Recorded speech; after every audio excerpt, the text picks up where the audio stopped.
Chapter 824. The drunkard didn't accept Ning Kei's invitation and said, "I don't want to go in today."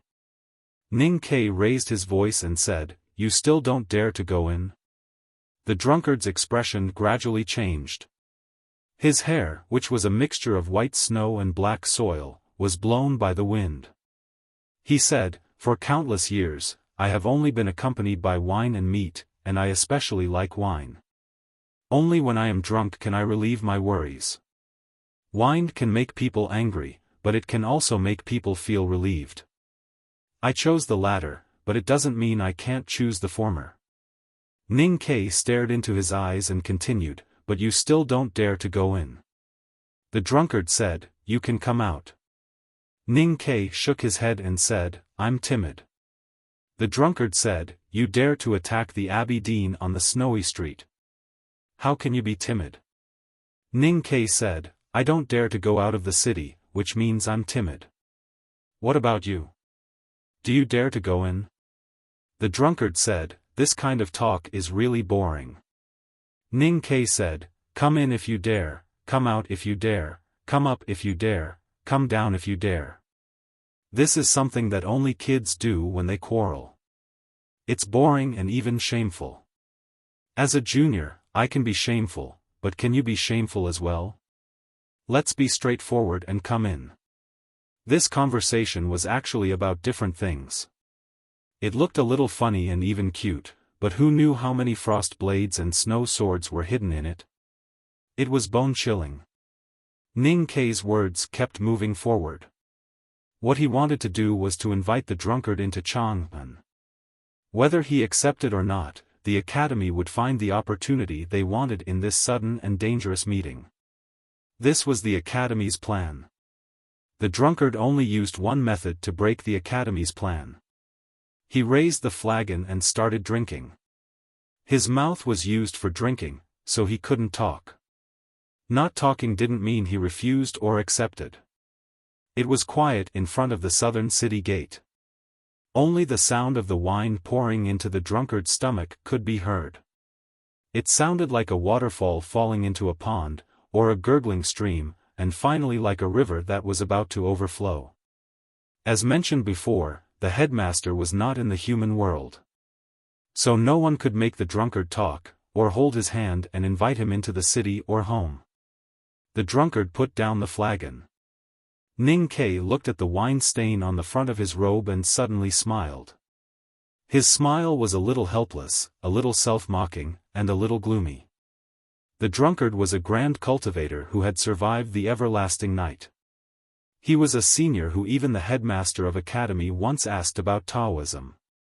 Even though he had the support of Chang'an City, it was still impossible for him to disturb the drunkard's state of mind with simple words. The smile on his face gradually disappeared. He looked at the drunkard and said, "If so, please leave the carriage here. I will send someone to pick it up later." The drunkard looked at him and said with a smile, "How can I leave without returning it to you personally?" With that, the situation in front of the city gate was suddenly reversed. Previously, Chang'an had taken the initiative. Now, it was the drunkard who challenged Chang'an. With Ning Kei's state, it should have been difficult for him to deal with it. However, he was a man who had experienced life and death and seen different worlds. His state of mind was firmer and more fearless than anyone could imagine. "I'm a coward, an idiot, a peeping Tom, I molested little girls, I'm cruel, cold, and timid. I'm just a pile of scum. Even a broom can't make me into a pile." Ning Kei looked at the drunkard and said seriously, "I'm shameless. No matter what, I won't step out of Chang'an City today. I won't come out even if you bring my wife back to life and tell me that you want to kill her." If one could maintain an indifferent attitude towards many things, emotions, and dignity, including oneself, then one would naturally be fearless. There was another saying about this attitude. Without love, there would be no fear. Without desire, there would be no demands. The drunkard understood what he meant. He knew that no matter what he did or how many people he killed, he could never force Ning Kei out of Chang'an City. Therefore, he gave up trying. This time, he left the small town where he lived in seclusion and came to Chang'an. Other than being entrusted by someone, he also wanted to see the academy after the headmaster of academy left. He wanted to see what kind of person Ning Ke was. He was not disappointed. The headmaster of academy's choice of students was indeed not disappointing. Therefore, he was a little disappointed. Because the world seemed to be walking on the same track as before. Because he was a little disappointed, he sighed and patted the horse carriage beside him. His action was very casual. His palm fell softly without any additional force. The horse carriage suddenly became shorter. That was because the wheels made of stainless steel all sank into the hard ground. Then, under the terrifying counterforce, the carriage suddenly jumped up into the air. This horse carriage was a relic of Master Yen Sei. It was made of stainless steel and was extremely heavy. If the talisman array was not turned on like this, it would break into pieces. Such a heavy carriage was patted into the air by the drunkard, as if he was patting a ball. The drunkard waved his sleeves.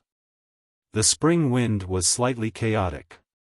The heavy steel carriage, like a giant stone thrown by a catapult, roared toward the city gate. Ning Ke held the array pestle tightly. Countless vigorous chi of heaven and earth gushed out from the city gate and poured into his body through the array pestle. It instantly filled up his snow mountain and ocean of chi, providing him with endless psyche power and strength. Bang! He pulled out his cutlass and cut the spring wind. The iron cutlass chopped on the carriage. The black carriage suddenly stopped and hung in the spring wind in front of the city gate. The first spring thunder of this year exploded in front of the southern city of Chang'an. Several light cyan airflows spread out from the point where the iron cutlass and the carriage touched. In a flash, the cyan airflows expanded to a radius of dozens of feet, looking like several light shields. Ning Ke and the black carriage were right in the center of the cyan light shield. The cyan light shield only lasted for a very short time and then broke with a slight sound. Countless fragments of the chi of heaven and earth sprayed around. The trees outside the city gate were broken before they could sprout green buds.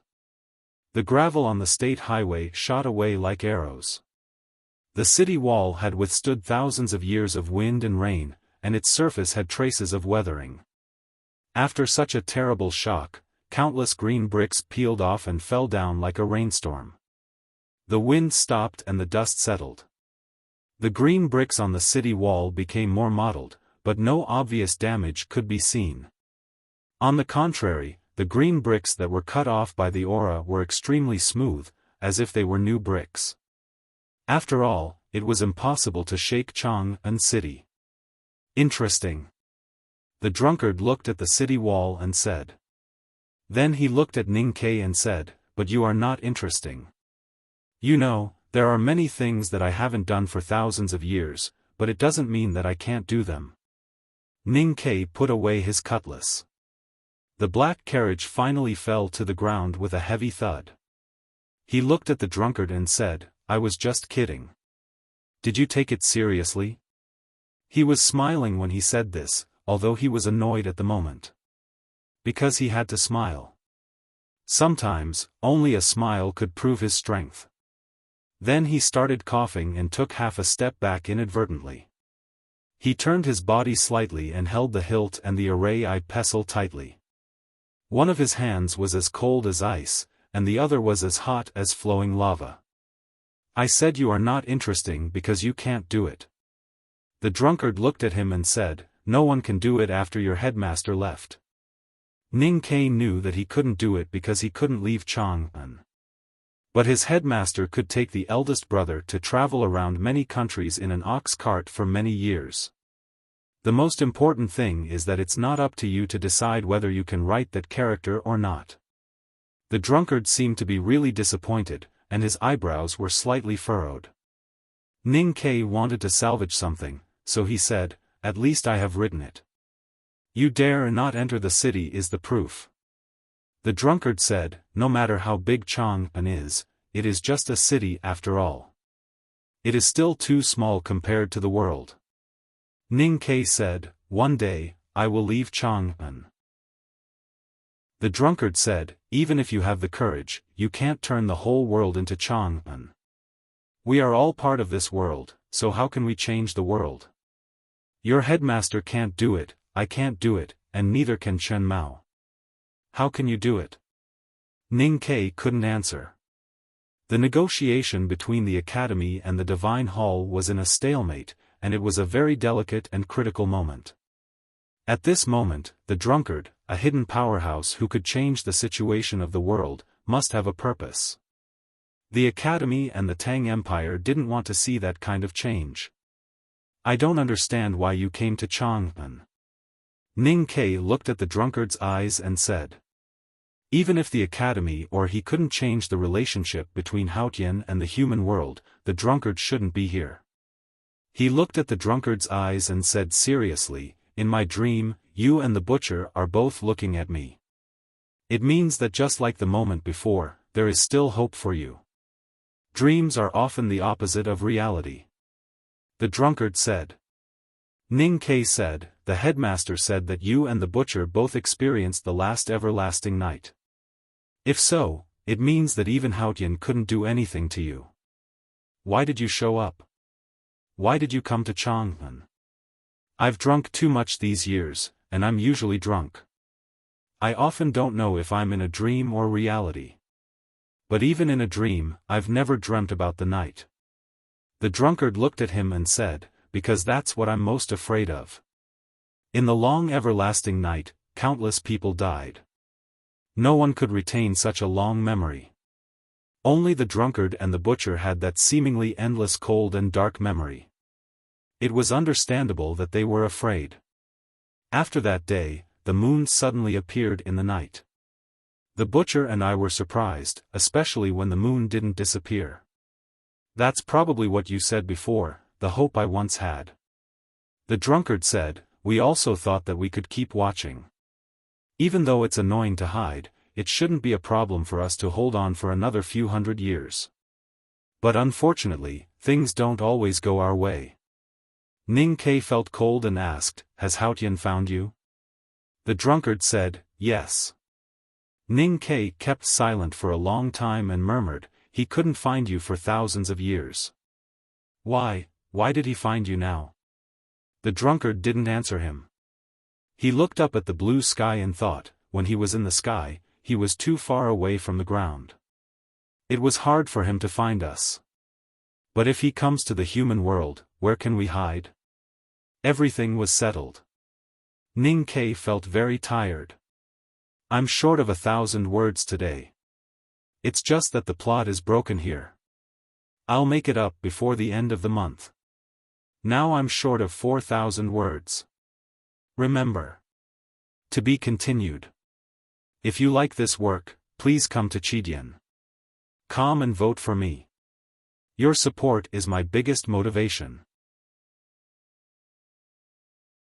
Chapter 825. If so, why didn't you do anything when the headmaster was still alive? Second brother was right. Compared to the headmaster and youngest uncle, you are all cowards. But cowards are better than dogs. Ning Ke looked at the drunkard and said. There were actually 3 questions in this simple sentence. They were like 3 knives and 3 hot slaps on the face. The drunkard's expression did not change. He said, if you reach a certain state in cultivation, you will understand that emotions like honor and disgrace are meaningless. Then what's meaningful? Eternity is the only meaning of life, or the only goal that we should pursue. The drunkard looked at the sky and said, in order to reach the other side, to achieve this goal and to fulfill the meaning of life, we are willing to pay any price. Why should we be afraid of being dogs? You should be glad that it was me and not the butcher who showed up outside Chang'an today. Otherwise, who knows what would have happened? Ning Ke said, since you are dogs, you should have been watchdogs in West Hill. This sentence was harsh, but the drunkard's expression did not change. He said calmly, the premise of eternity is existence, and the premise of existence is self. This is what we insist on. Ning Ke understood something from this conversation.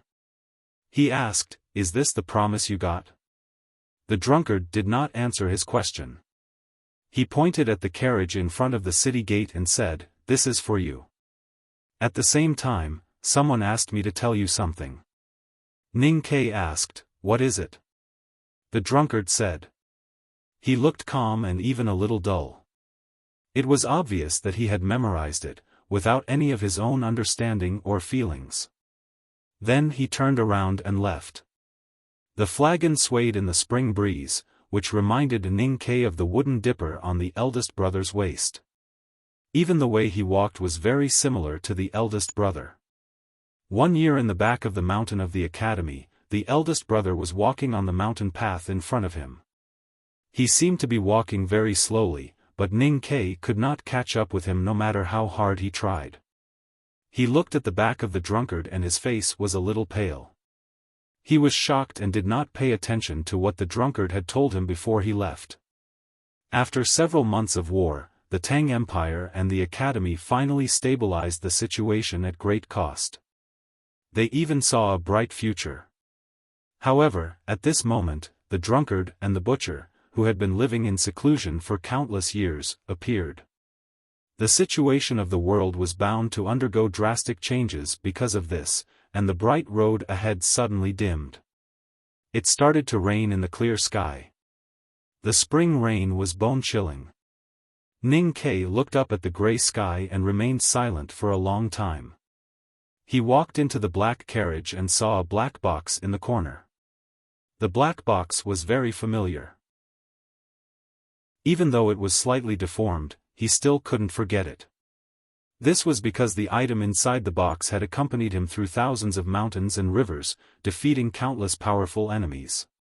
He stretched out his finger and gently stroked the edge of the black box, causing wrinkles to appear in the dust. Then, he gently opened the box. The iron bow was still there, and the sharp arrowhead gleamed coldly, as if it had been waiting for him. The black carriage came to the shore of Yanming Lake.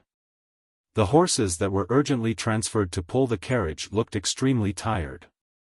The spring rain washed away a lot of the dust on the walls of the carriage, but the array glyphs were still not activated. Lu Yiqing had been guarding the courtyard gate with his sword in his arms. Hearing the sound of the wheels rolling on the ground, he slowly stood up. Ning Ke carried the black box out of the carriage and walked towards the courtyard. Lu Yiqing suddenly felt a frightening murderous intent. The white cloth covering his eyes had been wet by the spring rain, but it suddenly became dry. He couldn't help but feel shocked, and his right hand suddenly grasped the hilt of his sword. Ning Ke didn't even look at him and just walked past him. He didn't care that the powerhouse in the knowing destiny state from the sword garret might pull out his sword at any time. His expression was so calm that it was frightening. Lu Yiqing couldn't pull out his sword because there were cracks on his wrists, and blood oozed out like cracked earth.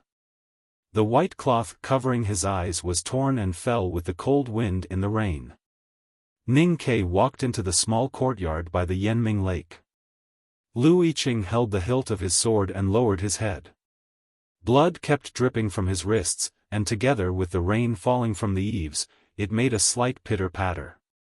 What a terrible murderous intent and anger. No one could see that Ning Ke was angry with the naked eye, and there was no murderous intent in his eyes. At this moment, he was like an abandoned well that no one cared about.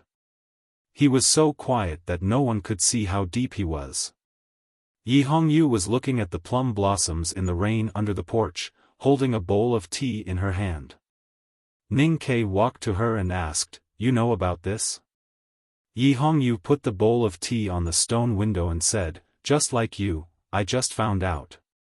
Ning Ke said, "You once told me that the academy would definitely change its mind." Yi Hongyu said, "Someone told me that." Ning Ke asked, "Who?" Yi Hongyu said, "The person who asked me to come to Chang and to negotiate with the academy on behalf of the Divine Hall is naturally the hierarch." Ning Ke said, the hierarch lord is already a useless person. Or you are telling the truth. Yi Hongyu looked at him and said, but after the hierarch lord returned to the divine hall, no one has seen him again. So even if he is already a useless person, his words are still effective. What he said makes sense. The academy's attitude will change. Ning Ke walked to the stone window and looked at the plum blossoms that grew more and more lively in the spring rain. He said, but the divine hall should know what to do. Yi Hongyu looked at his back and said, compared to the sins of the Tangs, the divine hall's request is not too much. Ning Ke did not turn around and said, it is impossible to go to the divine hall to ask for forgiveness. The Tangs care about their reputation. This can be removed. Yi Hongyu said, other than what we said last time, the divine hall also asked for your little emperor to abdicate and that Her Majesty must leave Chang'an. You know why? Ning Ke was silent for a moment. The plum blossoms in front of him gradually turned from lively to tired under the rain. He said, you should know very well that when there is no way out, you have to fight with your life. Yi Hongyu said, you still have a way out. The Li family still has a prince. Ning Ke looked at the plum blossoms and said, I'll *ck your mother. His voice was calm and his tone was gentle, but it revealed a very firm determination. Yi Hongyu's expression did not change. She said, my mother is already dead. Ning Ke turned around and looked at her. He said, then I'll *ck you. Yi Hongyu said, Haotian did not give the academy too much time to consider.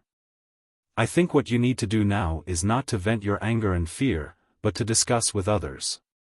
Ning Ke stared at her eyes for a long time and then turned to leave. Yi Hongyu stood by the stone window and was silent for a moment. Then she picked up the remaining tea. The golden tea in the bowl rippled. It was not because of the spring rain, but because her hands were a little unsteady. This was the most dangerous Ning Ke she had ever seen. Although he did not seem to do anything, with a calm expression and a steady tone, he was actually on the verge of exploding with anger. If she couldn't calm him down, then Ning Ke might really use the power of the God-stunning array to kill her or rape her at all costs. This is 2,000 words. I will write another 5,000 words today. As for that sentence, please don't accuse me of keeping you in suspense. It is because I have thought about it for a few days and still could not figure out how to say it. I have already determined the content and purpose, but I need the right words. To be continued. If you like this work, please come to Chidian.com to vote for it. Your support is my biggest motivation.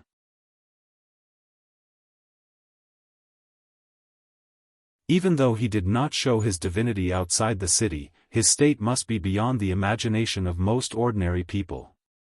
In other words, worldly martial arts means nothing to him. The Empress frowned slightly and asked, who is stronger, the drunkard or the Abidine? Ning Ke thought for a while and said, the drunkard may be in a higher state, but his strength is not as strong as the Abidine. The Empress was puzzled and asked, why is it like this? He and the butcher have been walking in the darkness for countless years. Both their bodies and bodies have decayed. The Abidine has always been walking in the light. With the departure of the headmaster, he has reached his peak. Ning Ke said, if either the drunkard or the butcher dares to walk into Chang'an, I have 70% confidence to kill them. Even if they enter Chang'an together, I still have 10% confidence.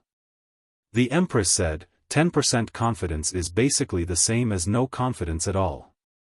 Ning Ke said, if it were other cultivators, it would be correct. But since they are facing the drunkard and the butcher, 10% confidence is 100% confidence because they are afraid of death. The Empress said, how can a grand cultivator with such an unfathomable state not see through life and death? The headmaster once said that cultivation is about time. The longer you live, the more powerful you will be. But the longer you live, the more afraid you will be of death. Eternal life is the greatest temptation, and death is the greatest fear. Ning Ke said, the drunkard and the butcher are two such people. That is why they surrendered to Haotian. And it is also because of this that they dare not step into Chang'an. The empress' eyes brightened and said, then outside the city?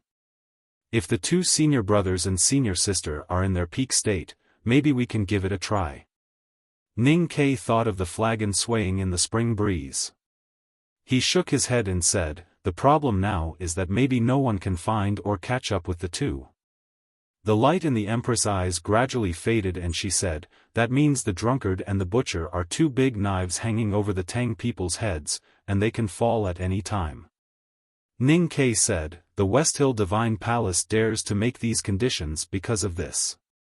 The empress looked at the briefing file on the table and said after a moment of silence, the existence of the drunkard and the butcher must be a secret. No one can know about it. Ning Ke understood what the empress meant. The Tang Empire had just come out of desperation. The people's confidence was gradually recovering, and the morale of the army was high. The southern battlefront army had fought so hard, but they still refused to completely block the verdant canyon, because everyone was waiting for the day to counterattack. If the Tang people knew about the existence of the drunkard and the butcher, their morale would definitely be seriously affected. A war without the possibility of counterattack would be endless torture for everyone.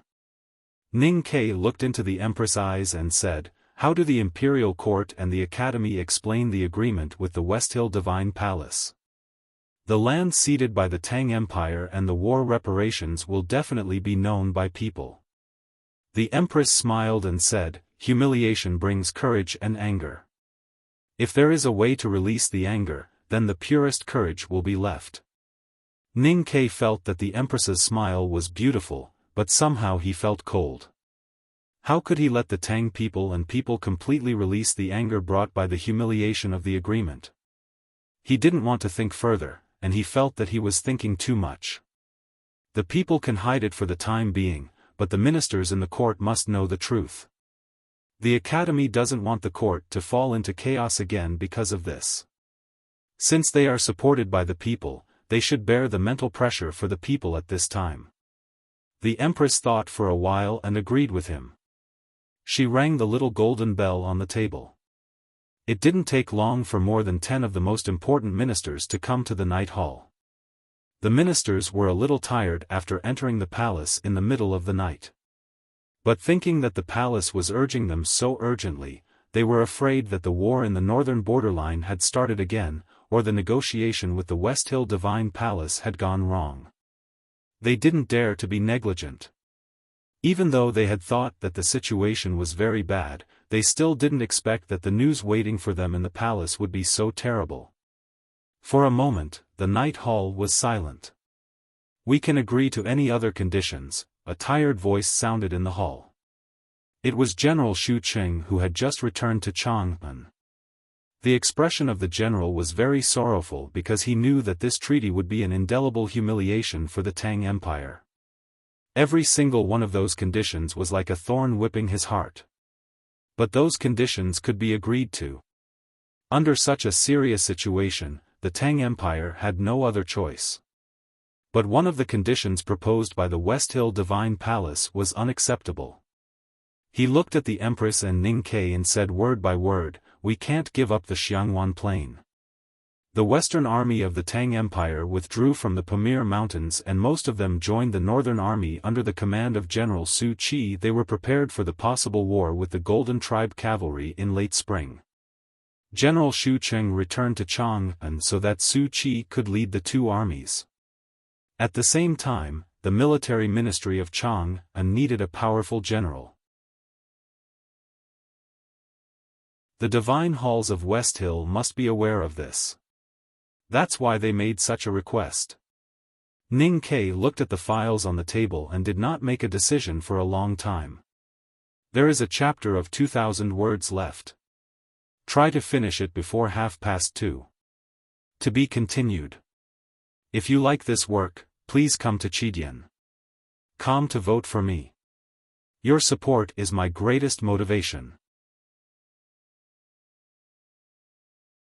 Chapter 827. Ning Ke had lived in the city of Wei for many years and naturally knew the importance of the Xiangwan Plain. The war in the human world was divided into two sides.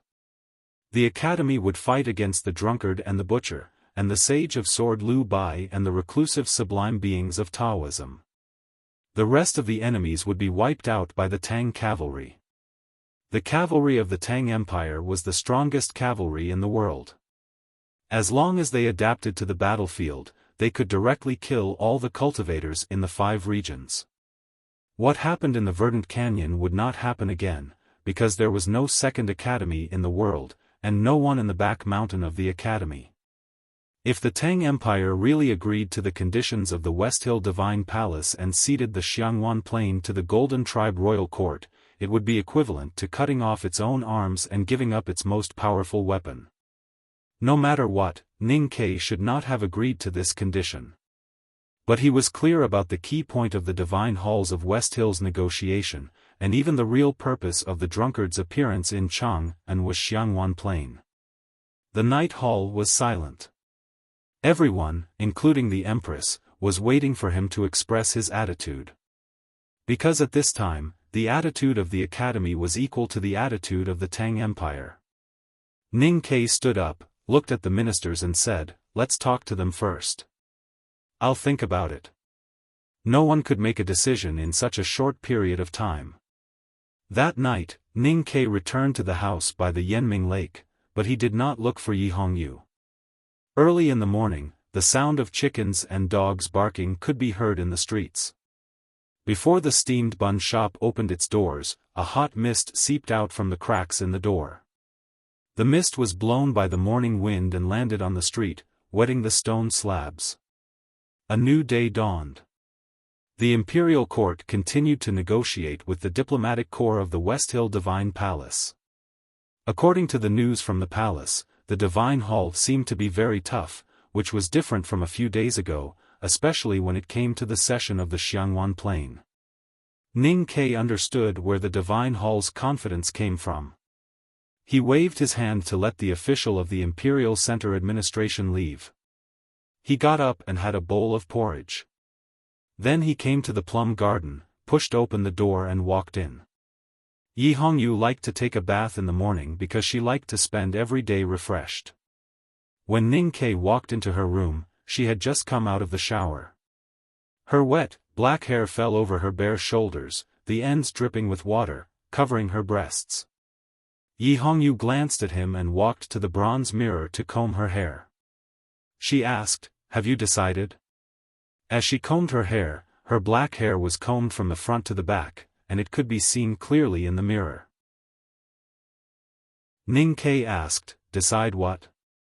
Yi Hongyu said, "Sign it." Ning Ke shook his head. Yi Hongyu saw him shake his head in the mirror and her hand that was holding the comb stiffened. She said, "I thought you had made up your mind, so I was unhappy and wanted to rape me." Ning Ke said, "Although you are very beautiful." Yi Hongyu said, "Even thinking about it, it's not a good thing." Ning Ke said, "At least I haven't thought about it." Yi Hongyu said, "I am not wearing any clothes, but you are staring at me. What are you thinking about?" Ning Ke said, "This is my home. Besides, I've already seen you naked in the swamp in the wasteland." Yi Hongyu asked calmly, "I've never asked you before. Does it look good?" Ning Ke thought for a while and said, "Your body is indeed very attractive, but I have no interest in your gown of judgment and the money under your skin." Yi Hongyu got up and put on the blood-colored robe of judgment. She began to draw her eyebrows in front of the mirror. The robe of judgment was a combination of holiness and coldness. It looked even more attractive when it covered her delicate white jade-like body. Ning Ke knew that there was nothing under the robe. She did not wear the maidservant dress because she was the great divine priest of judgment. The Tang Empire cannot keep the Xiangwan Plain. The Divine Hall can make concessions in any aspect, but not the Xiangwan Plain. Otherwise, the war against the Tang Empire will be meaningless. She said as she drew her eyebrows. Ning Ke looked at the charcoal pencil that was drawing between her eyebrows and said, "Life is not for." Before he could finish, Yi Hongyu said, "People in the academy live for meaning, but more people live for meaning. The Divine Hall has to give an explanation to all the countries in the world." Ning Ke said, "I think the other conditions are enough." Yi Hongyu put down the eyebrow pencil and took out a piece of red rouge paper from her makeup box. She looked at Ning Ke in the mirror and said, "Then how will the Divine Hall explain to itself and Haotian?" She gently pursed her lips, which were as bright as red plums. Then she turned around and looked at Ning Quebec. She tore the rouge paper in her hand into two. "We all understand that when the Tang Empire and the Academy recover, any agreement will be useless. We can't let the Tang Empire continue to be powerful. Therefore, the Xiangwan Plain must be ours." The West Hill Divine Palace's diplomatic corps was still tough. The officials of the Tang Empire who participated in the negotiation were in a very passive position. Perhaps some hot-blooded young official leaked the news, but the details of the negotiation and the humiliating conditions from the Divine Hall were gradually known by the people of the Tang Empire. In particular, the two conditions of ceding the Xiangwan Plain and Dongshan Commandery made the Tang people extremely angry. The Tang Empire had never been so humiliated in thousands of years. From the northern borderline to capital Cheng, from the Pamir Mountains to the Vermilion Bird Avenue, countless people from the Tang Empire had died in this war before the situation was finally reversed. They did not lose the war. Why did they have to sign such a humiliating treaty? For a moment, the whole city was in an uproar. The hawkers were not in the mood. The hot and sour noodle slice soup seemed to have lost some of its flavor. They were not in the mood to do anything. Who could sit at home peacefully? Countless citizens, students, and injured soldiers who had retired from the front line spontaneously came to the square in front of the palace. No one made any trouble or even made any noise. Thousands of people just stood outside the palace in silence. They stood in the cold spring rain until late at night and still did not disperse. Thousands of people gathered together, but there was no sound. The silence outside the palace was an indescribable pressure for the people inside. The officials who knew the inside story suddenly aged a lot. Many people were waiting that night, and some were doing other things. It was not that they did not have the anger of the ordinary Tang people, but because they had to start thinking about the future. At the back of the mountain of the academy, Muyu carried a wooden basket and walked among the clouds on the mountainside. Every once in a while, she would take out a small flag from the basket and stick it in the soil or between the mountain rocks. The tactical array of the Cloud Gate was taught to her by the headmaster of the academy. It was an important protective array for the back of the mountain. When she was in the Verdant Canyon, there was no one to control the tactical array. It was broken by the hierarch of the West Hill Divine Palace and was severely damaged. Although the Abbey Dean was seriously injured now, the drunkard and the butcher were like new dark clouds hanging over the hearts of the disciples of the academy. She had to hurry to repair them so that she could be at ease. The blacksmith house by the stream was still quiet. The sixth brother leaned on the iron hammer and looked at the forest at night in a daze. A gentle voice came from the room behind him from time to time.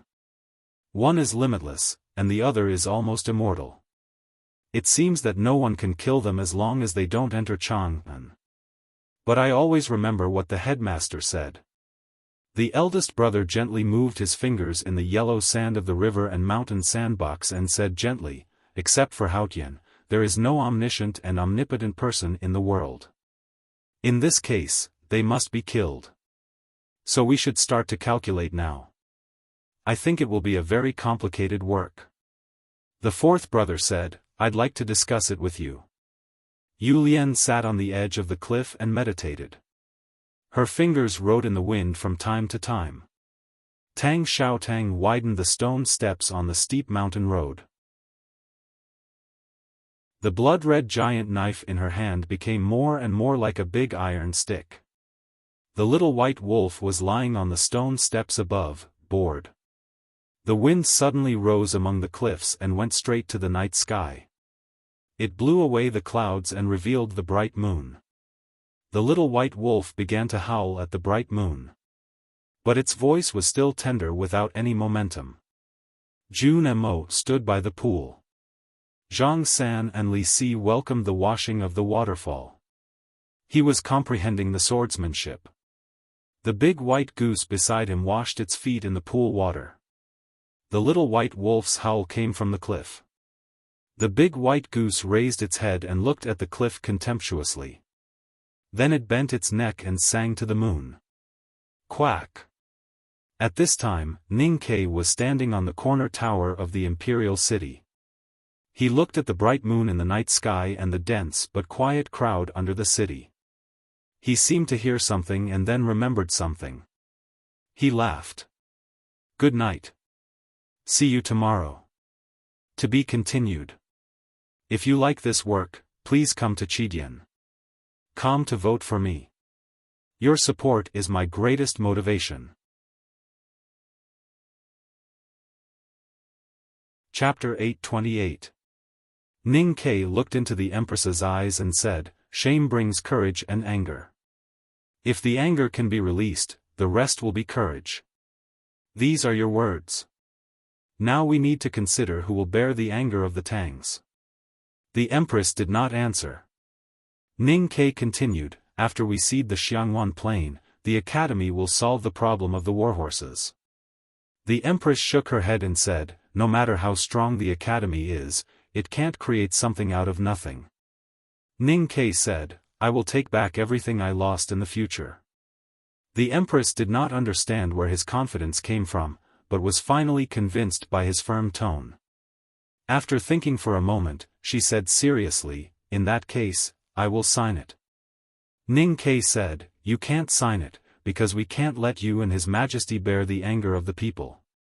The Empress said, "But you once said that the Academy can't sign it, because this agreement will be reneged." Ning Ke said, "The Westhill Divine Palace is well prepared. They will definitely ask me or even my senior brother to sign it. As for the Imperial Court, Yi Hongyu is right. We still have a way out." The Empress was extremely smart and immediately understood what he meant. She disagreed and said, "The one sitting on the throne is my son, so I have to bear the corresponding responsibilities and obligations. It makes no difference whether I or anyone else in the Li family sign it. At least it can form a buffer."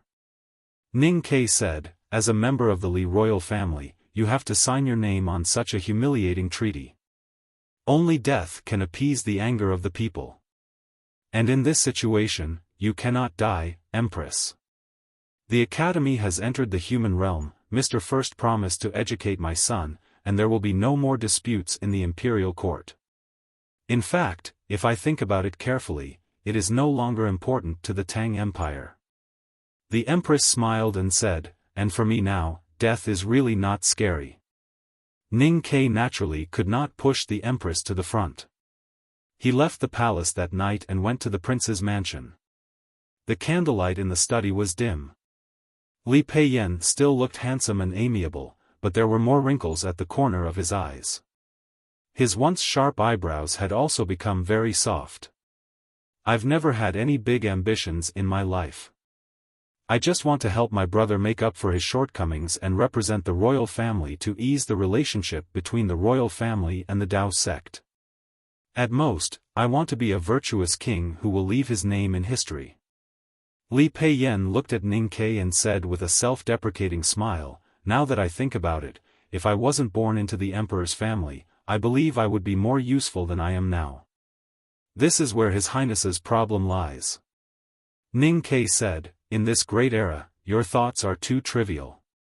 Moreover, you have given in too much to the Divine Hall. His Majesty doesn't like it, the Academy doesn't like it, and the people don't like it either." Li Peiyan said, "It seems that I really am useless." Ning Ke said, "This image suits the role that His Highness is going to play. Therefore, I think before you leave this world, you can still make some contributions to the Tang Empire and the royal family. Li Peiyan looked at the candlestick on the table and the dripping candlelight. He sighed and said, "After you killed Xiaoho, you have never paid attention to my existence. I always thought that the academy put pressure on you for the sake of my brother, or that you have killed enough people and your resentment has dissipated, or that you just want me to fall into the fear of dying. I didn't expect that you are waiting for me here. No one can calculate what will happen years or even decades later like Haotian, and I can't think so far ahead. It's just like what third senior sister once said, some people are more useful alive than dead. Useful in, dying at the right time? Yes. Ning Ke, you are indeed the most cold-blooded person in the world." Li Peiyan sighed and praised, "Now that the Tang Empire is in a precarious situation, it needs a cold-blooded and realistic person like you to protect it." Ning Ke said, "Everyone has the right to say that I am cold-blooded, but His Highness doesn't." It was a sleepless night, not because he tossed and turned, but because he wandered around Chang'an. Ning Ke left the prince's mansion and returned to his house by Yanming Lake. He went to see Yi Hongyu and said directly, "The academy and the royal family cannot go to the West Hill Divine Palace to apologize to Haotian." Yi Hongyu said, "Yes, you can send a delegation." Ning Ke said, "No." Yi Hongyu thought for a while and said, "Let's do what we did in the South Jin Kingdom. Let the House of Red Sleeves go to the Divine Hall to perform." Ning Ke said, "That might work, but they must not have any official status, and I have to ask for their opinion first." Yi Hongyu said, "Continue." Ning Ke said, "We can agree to all other conditions, but the Divine Hall must guarantee the absolute safety of the Great River Kingdom. Whether it is the Yueluan Kingdom or the South Jin Kingdom, as long as they cross the Great River, it will be considered as breaking the contract."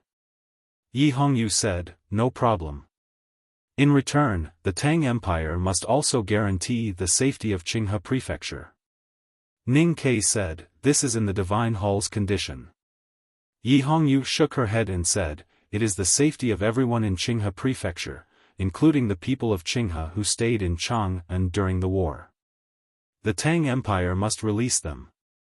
Ning Ke said, "It seems that this is the condition that the Qinghe warlords proposed when they surrendered to the Divine Hall." Yi Hongyu said, "If the Divine Hall can't even do this, how can they win the trust of the billions of believers in the world?"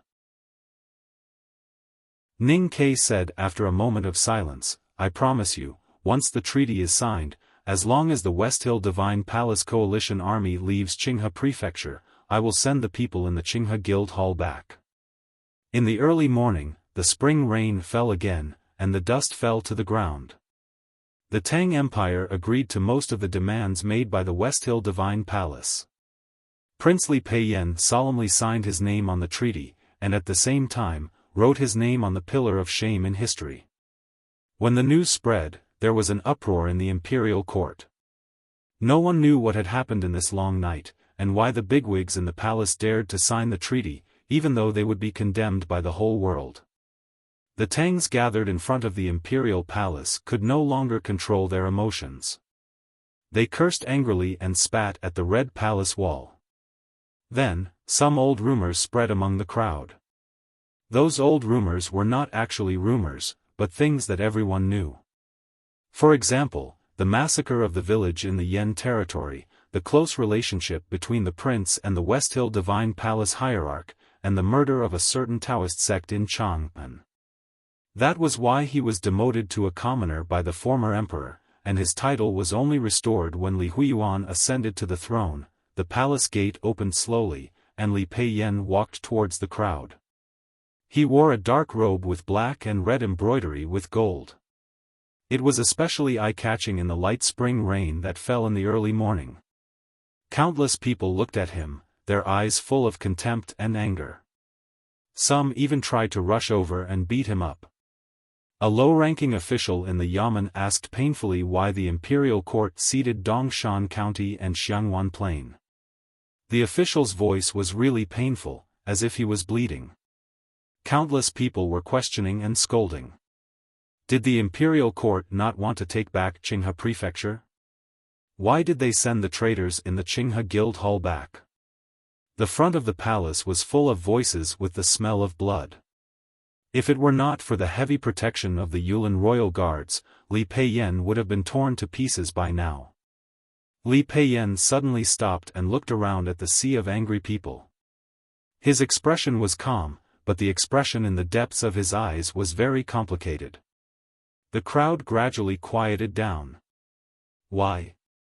There is not so much reason in the world. The Tang Empire needs time, and I will buy time for you. The Tang Empire needs peace, and I will fight for peace for you. If the whole world attacks the Tang Empire, what will the Tang Empire do? Can it really be the enemy of the world? If you think that I am wrong, prove it to me in the future. His expression was very indifferent, but his hands in his sleeves kept trembling. Li Peiyan returned to the prince's mansion. The angry people surrounded the prince's mansion. The students of the academy and the Imperial College were in the city helping the Ministry of Works to repair the houses damaged in the war. After hearing the news, they carried countless bricks and stones to the prince's mansion. The soldiers and guards of the Yulin royal guards were ready, but their numbers were too small to frighten the angry people. Angry slogans echoed around the prince's mansion. Some people even took out tung oil and lit torches. At the most tense moment, a sad cry suddenly sounded inside the walls of the prince's mansion. A white banner stretched out behind the prince's mansion. Prince Li Peiyan of the Tang Empire was dead. The street became extremely quiet. Looking at the white banner in the spring rain, people put down the bricks and stones in their hands, and the newly lit torches gradually extinguished. Ning Ke stood at the entrance of the alley in the distance, quietly watching the scene. There was no emotional fluctuation on his face. Li Peiyan signed the peace treaty on behalf of the Tang Empire. For the West Hill Divine Palace, it did not mean the end of the negotiation or the final victory, because the Divine Hall still needed the Academy's signature. If possible, of course they would prefer Mr. First, who was famous for his benevolence, or Mr. Second, who was polite and honest. However, there was only one person in the Academy who entered the human realm, and that was Ning Quebec. At this time, Yanming Lake was shrouded in the misty spring rain, but it was not sad. Everyone in the West Hill Divine Palace Diplomatic Corps and the Grand Secretaries of the Tang Empire were in the hall. No one spoke, and everyone had different feelings. Needless to say, the West Hill Divine Palace, Grand Secretary Zheng Jing and other officials of the Tang Empire looked very solemn. Everyone was waiting for Ning Ke to come back and sign. Yi Hongyu was also waiting in the plum garden, but Ning Ke did not appear, because he went to a place before returning to Yanming Lake. In front of the Guild Hall of Qinghe County was a straight street, and behind it were lakes and mountains. At this time, it was also misty in the spring rain, and the scenery was very beautiful. Several guards and more than 20 members of the Fish Dragon Gang were vigilantly watching the movements around the Guild Hall. When Chang'an City was in turmoil that night, the descendants of the warlords of Qinghe County in the Guild Hall took advantage of the chaos to escape. After that, it took a lot of effort to catch these people, and they did not want such a thing to happen again. If they knew that these people in the Guild Hall were about to be sent back to Qinghe County, they did not know how angry they would be. It was at this moment that Ning Ke walked into the Guild Hall of Qinghe County. He took the towel and wiped his hair that was wet from the spring rain, and dusted off the water droplets on his clothes, as natural as if he was returning home. Hello everyone, this is the only chapter today. Tomorrow will be the end of this volume. I need to think about it, and maybe write 3 or more chapters in one go. Recently, I have been scolded a lot, and I want to explain.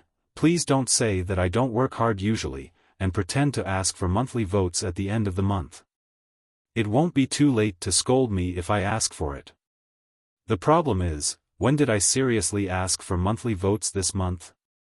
The most important thing is, I don't plan to do it. I spread my hands. As for saying that my writing is bad, I can't do anything about it.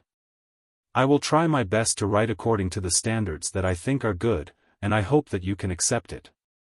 If I can't meet your standards, it means that I am not capable enough, and I can only wave my hands helplessly and say goodbye.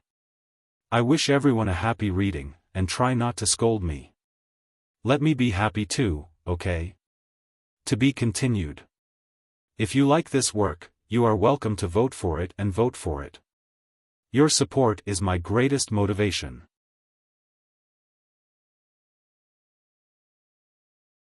Chapter 829. The war against the Tang Empire began with a conspiracy in Qingjing city of the Yan Kingdom, but the real turning point was in Qinghe County. The rebellion of the warlords in Qinghe County led to the destruction of the Tang Navy, and the lake in the Great Swamp was dyed red. After that, the West Hill Divine Palace Coalition Army invaded the North, and the Southern Army could not help in time.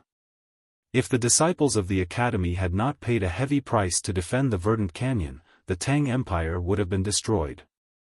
This was the first rebellion since the founding of the Tang Empire. According to the news afterward, the scene was extremely bloody and tragic. Therefore, compared to the powerful West Hill Divine Palace and the Golden Palace, the warlords in Qinghe County were the targets of the Tang Army's anger. The warlords in Qinghe County still followed the old rules. In order to gain Liyu's trust and ensure the suddenness of the rebellion, they left hundreds of their clansmen in Chang'an City as hostages. Many of these clansmen were important figures in the warlords. When the news of the rebellion reached Chang'an City, these people naturally became the top priority of the Tang Empire's surveillance. The people in the guild hall had tried to escape and almost succeeded. In the end, they were captured by the ugly prefectural magistrate of Chang'an City, Shangguan Yangyu. From then on, they could not step out of the guild hall. There were two different opinions on how to deal with the descendants of the warlords in Qinghe County. One faction thought that they should be killed as quickly and cruelly as possible. Only then could they intimidate the rebel army in Qinghe County. At the same time, they could offer sacrifices to the spirits of the Tang Navy and hundreds of martyred officials. The other faction thought that if they wanted to intimidate the rebel army in Qinghe County and restrain the warlords, they should control the descendants of the warlords and use them as bargaining chips. With the arrival of the West Hill Divine Palace's diplomatic corps, especially with the sudden change in the situation, the agreement between the two sides was about to be signed. Whichever faction's opinion was no longer important.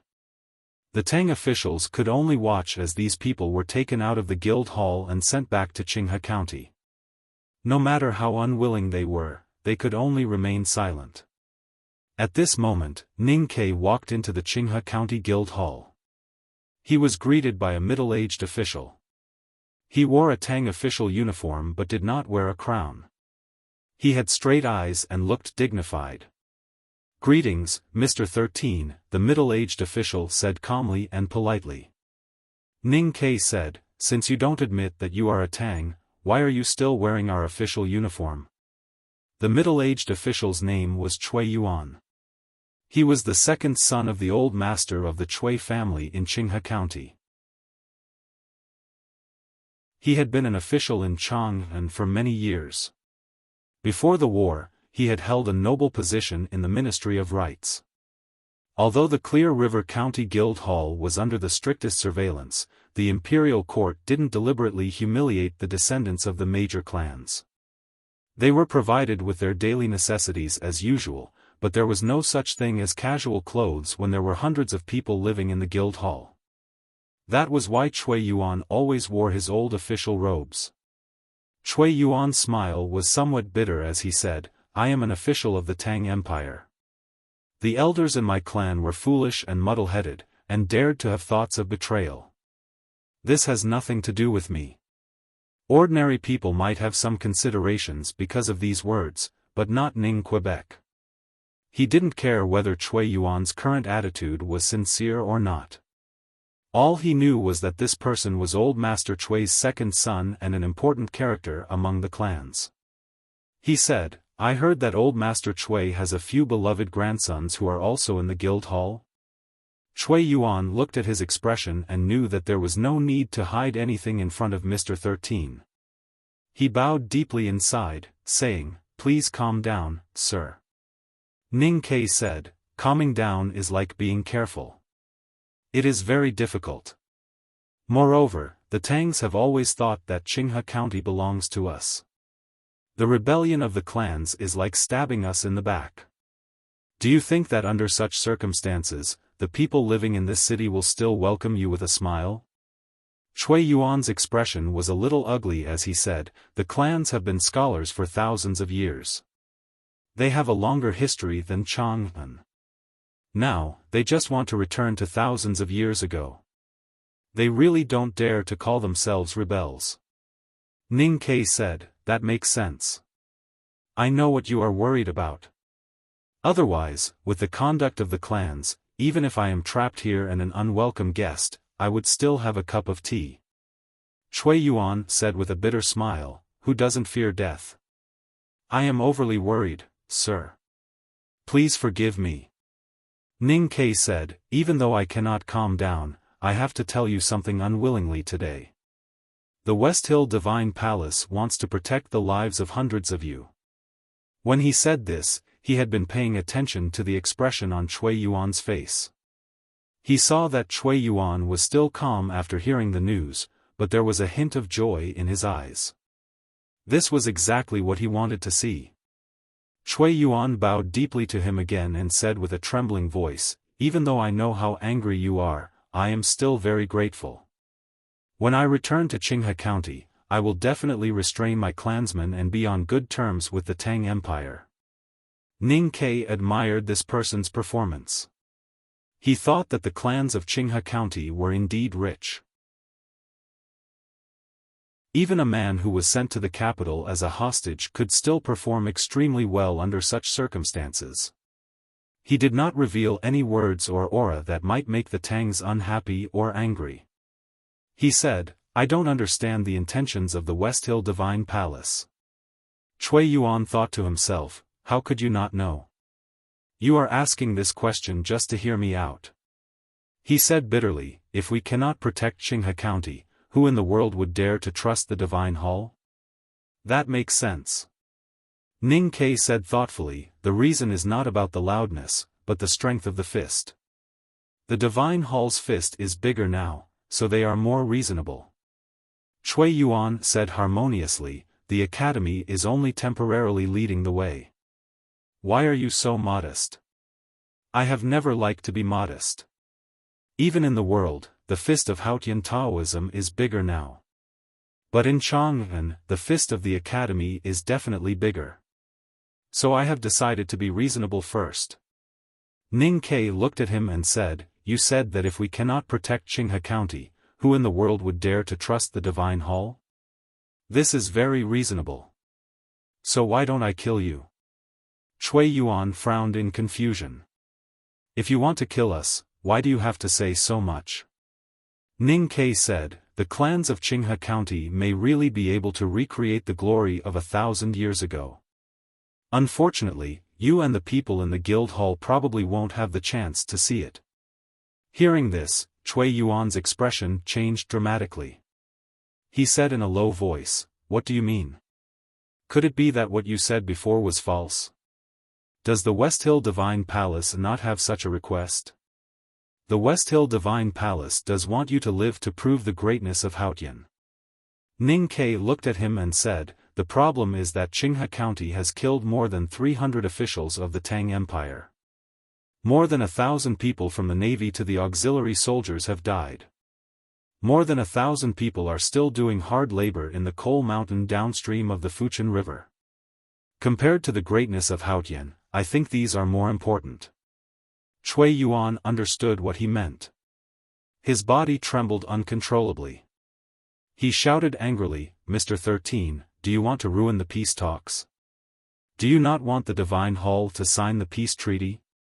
Under the rule of the Tang Empire, the clans of Qinghe County have not been dogs for a whole 1,000 years. It has been too long. You seem to have forgotten what dogs do. You have forgotten the consciousness of being dogs." Ning Ke said, you do have to look at the owner before you beat the dog. The owner will definitely want to protect his own dog. But if I really kill all of you, what can your owner do? At most, I will pay some money. Do you expect me to pay with my life? The life of a dog is cheap after all. It will never be as valuable as a human life. Since the day Qinghe County rebelled, you have become the dogs of the West Hill Divine Palace. Your life is worthless. Cui Yuan stared at him and shouted sternly, "If you want to kill us, just come. We have been waiting in the guild hall for so many days. We never thought that we would be able to leave alive. Even those children are prepared to die. Why do you have to humiliate us with those words? Is this how the Tangs do things? I know that you are prepared to die. I told you the Divine Hall's request earlier not to humiliate you, but to hope that you can have hope again.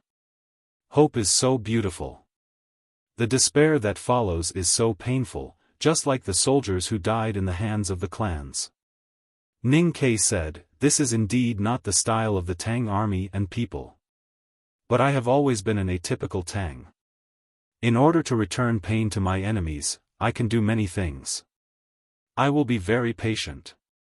You will be the first to experience it, but you will not be the last." Cui Yuan's face was extremely pale.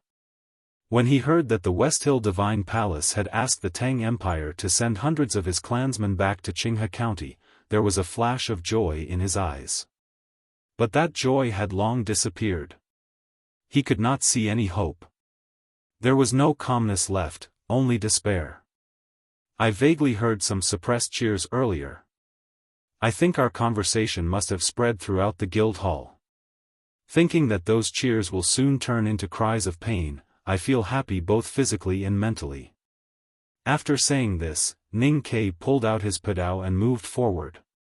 With a soft sound, the sharp and heavy blade slowly pierced through Cui Yuan's abdomen. Ning Ke began to pull out the knife. His movements were very slow and gentle, so Cui Yuan was in great pain. Cui Yuan covered his bleeding abdomen and slowly sat down on a chair. His face was pale and his chest was heaving. He seemed to be in great pain, but he could not die immediately. Ning Ke carried his knife and walked to the entrance of the Qinghe County Guild Hall. The disciples of the Yulin Royal Guards and the Fish Dragon Gang's Hall of Discipline had already surrounded the Qinghe County Guild Hall. Ning Ke ordered, "Kill those wearing the Tang Empire's official robes slowly. Also, don't forget to take off your robes when you collect the corpses. Kill those under 14 years of age quickly." "Yes, sir." The Yulin Royal Guards and the Fish Dragon Gang responded in unison and walked past him with murderous intent. In the guild hall, a young man from Qinghe County ran down the stairs and hugged Cui Yuan's dying body in the chair. Tears streamed down his face as he cried, "Father." A man from the Fish Dragon Gang chopped him down in a pool of blood. The massacre in the Qinghe County Guild Hall had officially begun. There were dead people everywhere, and blood was flowing everywhere. The sound of the blade cutting into flesh and the miserable cries drifted far away along with the spring rain. Ning Ke carried his padao and stood at the threshold of the Qinghe County Guild Hall, watching the lingering spring rain. The rain on his clothes had already dried, but there was a lot of fresh blood on them. Whether it was the Yulin Royal Guards or the Fish Dragon Gang, they were hesitant to kill some special targets. Ning Ke did not give them time to hesitate and chose to let his iron knife be stained with blood. He did not wipe the blood, because it would probably not be clean no matter how hard he tried. Continue writing. Try to update the second chapter before 12:30. To be continued. If you like this work, please come to Chidian.com to vote for me. Your support is my greatest motivation.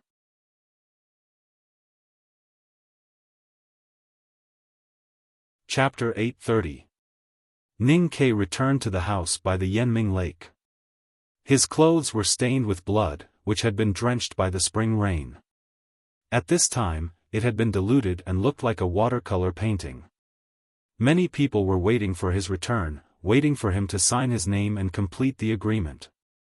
The ministers of the Tang Empire, the head of the Revelation Institute of the West Hill Divine Palace, and the important figures in the diplomatic mission were all relieved to see him enter the house. Ning Ke took the towel from the maidservant and wiped the rain off his face. He walked to the table and read the detailed clauses in the agreement. Without any hesitation, he picked up the brush and prepared to sign. The head of the Revelation Institute looked at the blood on his clothes and suddenly had a bad feeling. He said in a low voice, "Wait, where did Mr. 13 go?" Before Ning Ke could answer, someone came to the Yanming Lake in the rain and told everyone in the room about the bloody incident in the Guild Hall of Qinghe County. The hall suddenly became quiet. The members of the West Hill Divine Palace's diplomatic mission looked terrible. Lu Yiqing lowered his head and held the hilt of his sword tightly. Xia Qingyun looked at Ning Ke in shock. He could not imagine that his former classmate could be so cold-blooded. The officials of the Tang Empire were also shocked, but their emotions were completely different from the West Hill Divine Palace. Zheng Jing, the Grand Secretary, looked at Ning Ke and nodded slightly in approval. General Xu Cheng, who had been sitting silently in the corner, slammed the table hard and shouted, "Good job." The bloody incident in the Qinghe County Guild Hall was done by Mr. 13? The head of the Revelation Institute stared into Ning Ke's eyes and asked coldly. Ning Ke said, "Do I need to report to you?" "So you admit it?" The head of the Revelation Institute had a terrible look on his face. He shouted, "If that's the case, do you still want to sign this agreement?" Ning Ke did not care, even though he was the head of the West Hill Divine Palace's diplomatic mission. He threw the brush back into the inkstone and walked to the back garden. He took a cold shower and asked the maidservant to make a pot of hot tea. Then he went directly to the plum garden. Yi Hongyu slowly stood up in the rain corridor and looked at him. She said, "Why are there more problems?" Ning Ke walked to her side and poured 2 cups of hot tea from the pot. He took 1 cup and held it in his hand to warm his palms that had been washed by the rain. Then he lay down on the bamboo chair. He said, "The Tang Empire has always been very faithful to its promises. Once it's signed, it's not easy to take action. So, of course, I have to kill those people I want to kill before I sign." Yi Hongyu stared into his eyes and said, "You promised that I wouldn't touch them." Ning Ke pushed the teacup to her and said, "I promised you that I would send back the descendants of the clans in the Clear River Guild Hall. I didn't say that I would definitely send them back alive. Their corpses are all outside the courtyard. If the Divine Hall is interested, they can bring them back to Clear River at any time. I have no interest in collecting their corpses." Yi Hongyu said, "Do you think this is interesting?" Ning Ke said, "Of course it's interesting. Otherwise, why would I do it? Even if you think word games are boring, you have to understand that I haven't signed that piece of paper, so I can do anything." Yi Hongyu said, "Aren't you worried that you will anger me? Anger can't decide the outcome. Just like how you have angered me long ago, I can't kill you because I can't control the situation. Similarly, you can't decide everything. Regardless of whether it's the hierarch or the person hiding behind the scenes, they all need you to bring the agreement back to the Divine Hall. So, your anger can't affect anything." Ning Ke took a sip of tea and said, "Moreover, we have already given you what you want the most. Those people in the Clear River Guild Hall are just accessories and not important at all." Yi Hongyu said, "It's not up to you to decide whether it's important or not. The clans in Qinghe County are just a group of dogs raised by the Divine Hall. You might be angry that these dogs have been killed, but you won't go so far as to fall out with the Academy just because of this. On the contrary, don't you think that it's not a bad thing for the Divine Hall to let me vent my anger?" Ning Ke smiled and said, "Also, I might not be able to decide whether this matter is important to you. So, I did it first before telling you. This is helping you make the decision. The spring rain was pattering in front of the eaves, and the sky was a little dark. The robe of judgment on Yi Hongyu's body was like a blood flag, but it could not cover up the smell of blood coming from Ning, Quebec. He had already taken a bath, but the smell of blood was still strong. He really didn't know how many people he had killed in the Clear River Guildhall. No matter how much bitter tea he drank, it would be difficult to cleanse his heart. It was quiet in the corridor for a long time. Yi Hongyu said, "It's all over." Ning Ke said, "Or, it's just the beginning." Yi Hongyu looked at him and asked, "Will you still kill people like today in the future?" Ning Ke thought for a moment and said, "I do have many people I want to kill." Yi Hongyu raised her eyebrows slightly and said, "Your name will be on the agreement." Ning Ke smiled and said, "You know how shameless I can be." Yi Hongyu said, "Even in the name of the academy? I have never cared about my teacher's reputation." Ning Ke put down the teacup and stood up to stretch. He called out to the spring rain in front of the eaves and said, "If the Divine Hall cares, I can quit the academy at any time." Yi Hongyu said, "You don't seem to have thought that the Divine Hall will not keep to the agreement if you kill too many people." Ning Ke turned to look at her and said, "The people that the academy is afraid of are not in the Divine Hall. In the eyes of those two, the people of the world are like ants. Why would they be angry just because a few ants died? Of course, I will only kill those who can be killed, and try not to make the Divine Hall too angry." Yi Hongyu said, "You want to test the bottom line of Haotian Taoism?" Ning Ke said mockingly, "Since when does Haotian Taoism have a bottom line?" Yi Hongyu looked at him and said, "Do you know why I don't care about the murder in the Clear River Guildhall?" Ning Ke said, "Of course not, because you really treat those people as dogs." "That's right." Yi Hongyu said, "Those people are already dead. And I believe that even if you want to kill more people, no matter how many people you want to kill, you will not be able to." "Why?" Ning Ke asked calmly. "Because you will never be able to walk out of Chang'an." She looked into Ning Ke's eyes indifferently and said, "You will be trapped in Chang'an for the rest of your life. You are just an angry prisoner." Ning Ke did not say anything, because it was the truth. If he left Chang'an, Haotian Taoism would definitely do everything possible to kill him at all costs. Because he was invincible in the city, and weak outside the city. He was the array eye of Chang'an. The West Hill Divine Palace's diplomatic corps left Chang'an. When they came, they did not have much hope. When they left, they obtained countless treasures and a victory that no one had ever obtained before.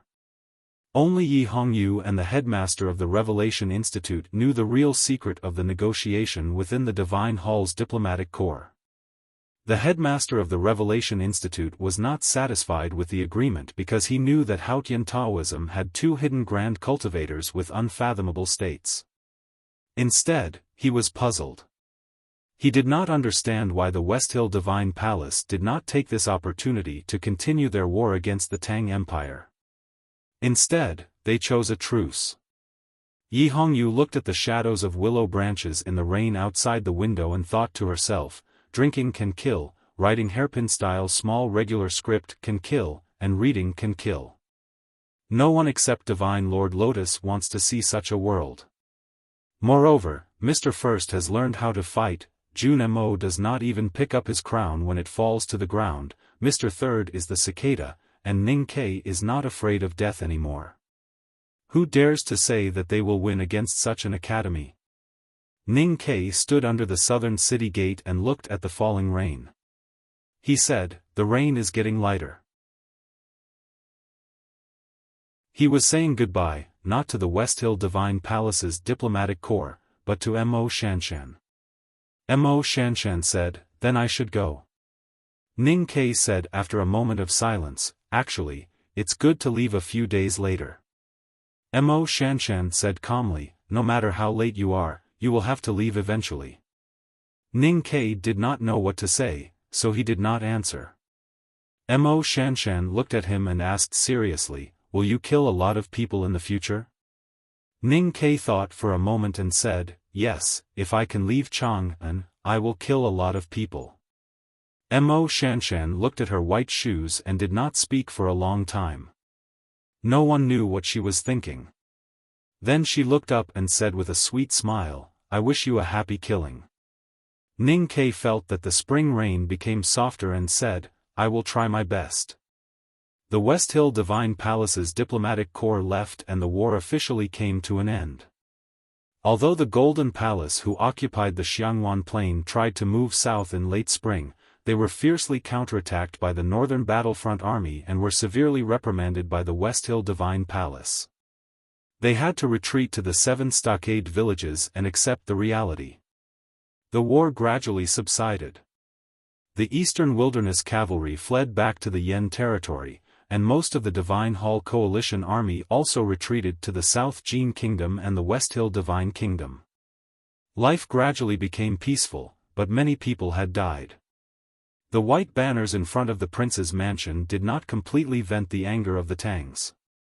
The imperial court did a lot of work for this, hoping to direct the anger to the right target, such as Haotian Taoism.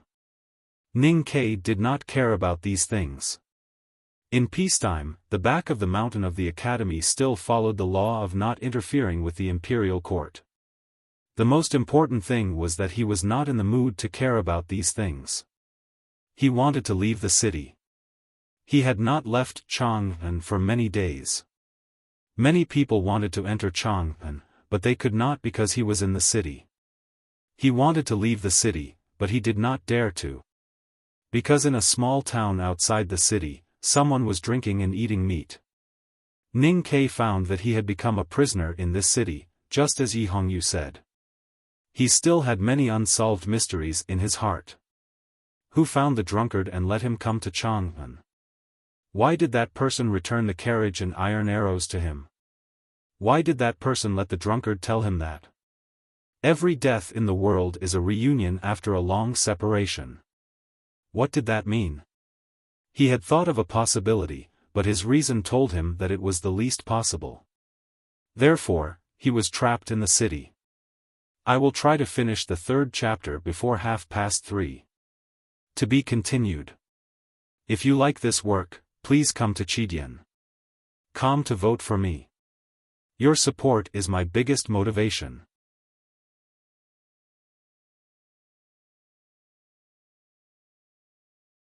Chapter 831. Every death in the world is a reunion after a long separation. This sentence was obscure and artistic. It was not like the spring breeze at this time, but more like the spring breeze with sand and lust that would blow in Chang'an for a few days in late spring. Ning Ke thought about it for a long time but did not understand what it meant. He did not even have a clue, so he became more and more worried.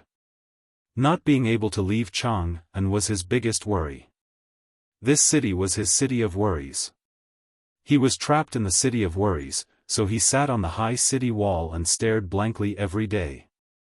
The Empress came and walked to his side. She gently rubbed his head and said tenderly, "You still don't understand the meaning of that sentence?" According to the seniority in the academy, the Empress should call Ning Ke youngest uncle. But she was older than Ning Ke and was considered an elder in the eyes of His Majesty. Especially since last autumn, she and Ning Ke returned to Chang'an from the wilderness.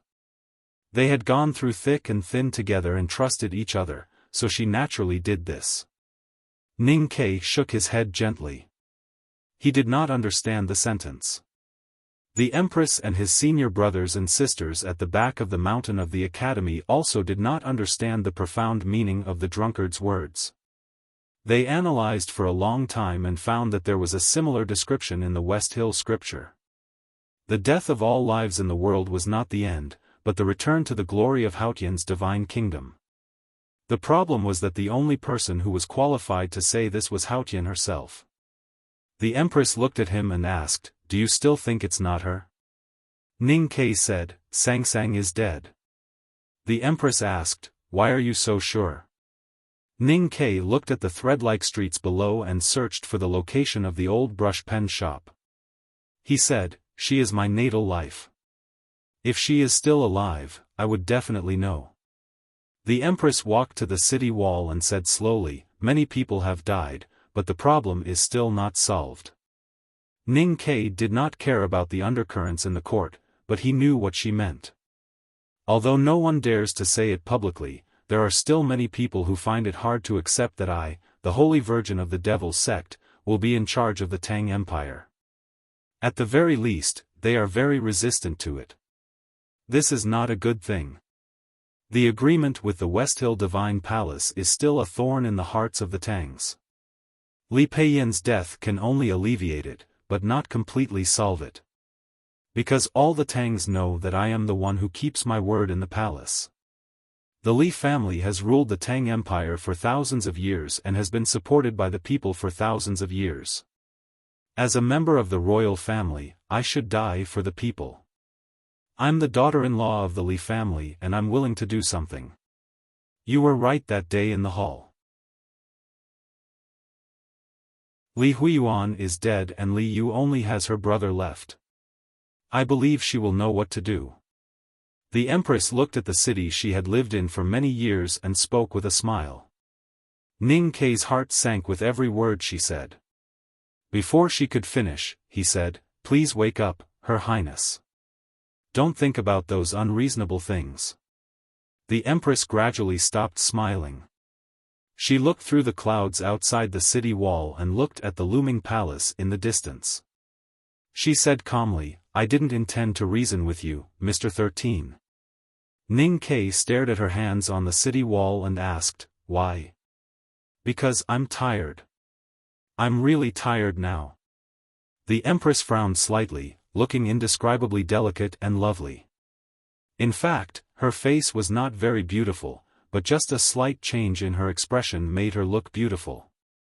It was only at this moment that people would remember that she was the legendary saintess of the Devil's Doctrine who was the best at manipulating people's hearts.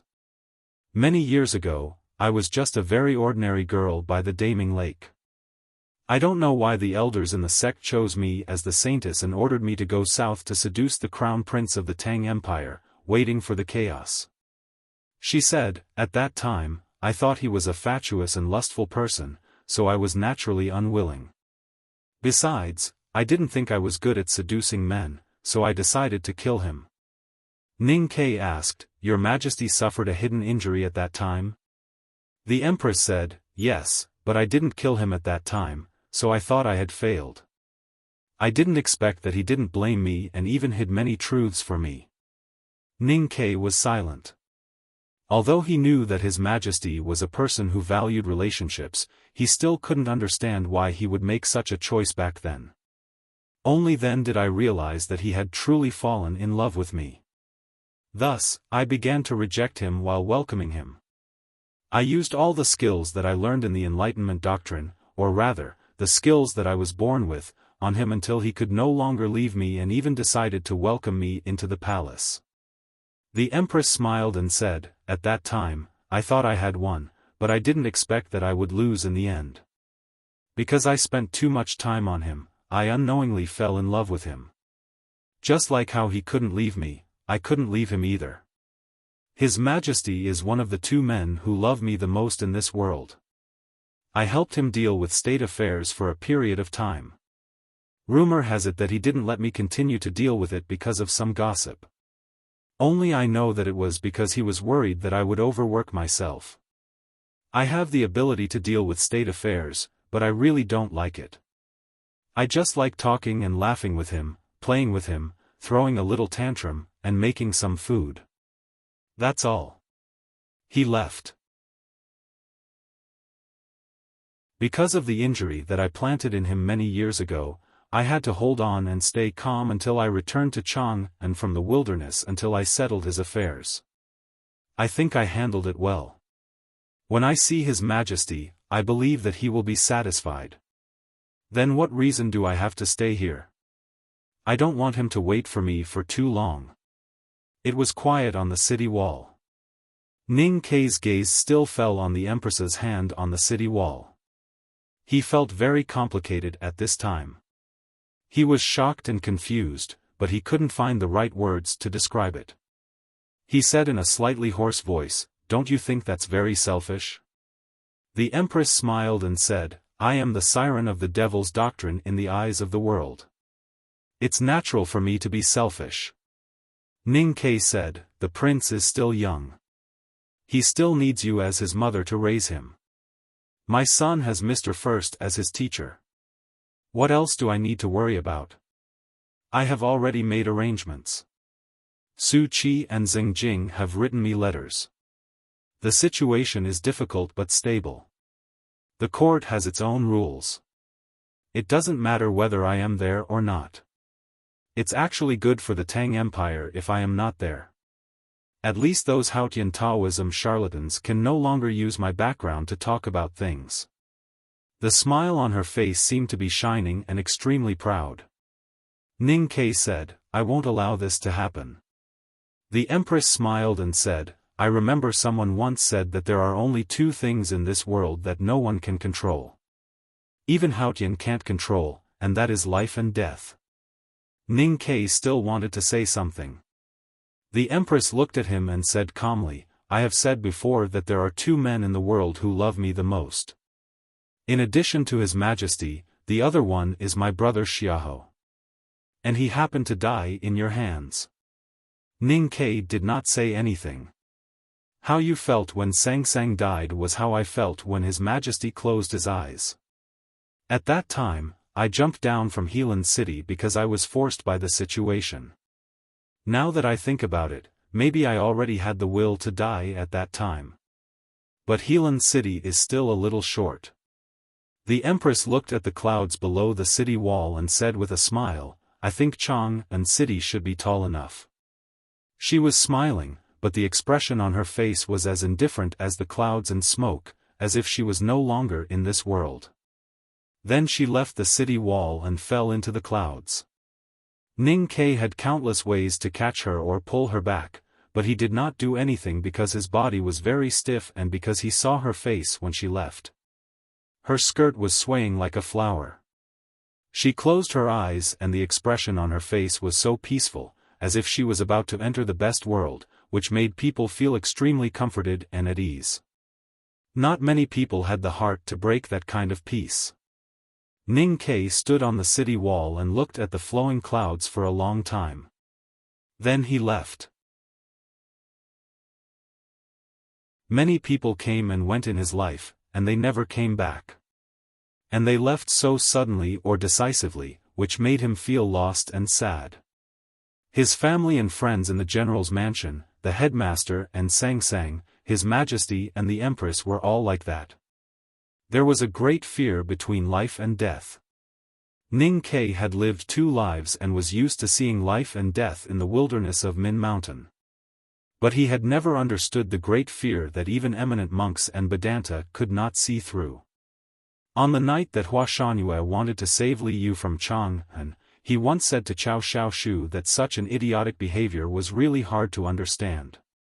That was because he had never understood love. What is love in the world? It makes people live and die for it. Ning Ke always remembered this sentence. He always felt that this sentence was too literary and pedantic, and he did not like it. Just like that sentence, every death in the world is a reunion after a long separation. It was not until this moment that he finally understood a little. After Ning Ke walked down the city wall, he went directly to the princess mansion. He lifted the layers of gauze on the balcony, looked at Li Yu and said directly, "The Empress has passed away." Li Yu was telling a story to Xiao Man. Ning Ke looked carefully and found that it was the story that he had told her before. Hearing this, she did not react. After a long time, she slowly raised her head, and her pale face was full of confusion. "Why? If I say that it is for love, I don't know if you will believe me." Ning Ke looked at her and said, "Get ready to enter the palace. I will send Xiao Man to the academy to study." In the blink of an eye, it was late spring in Chang'an, but it was still rainy. The people had not completely gotten rid of the sorrow of the Empress' death. The soldiers waiting on the Vermilion Bird Avenue still had white cloth wrapped around their arms. The Yulin royal guards solemnly lined up in front of the palace. Solemn and elegant music resounded in the palace. The civil and military officials of the imperial court, dressed in court clothes, filed in under the guidance of eunuchs. The bell gradually rang.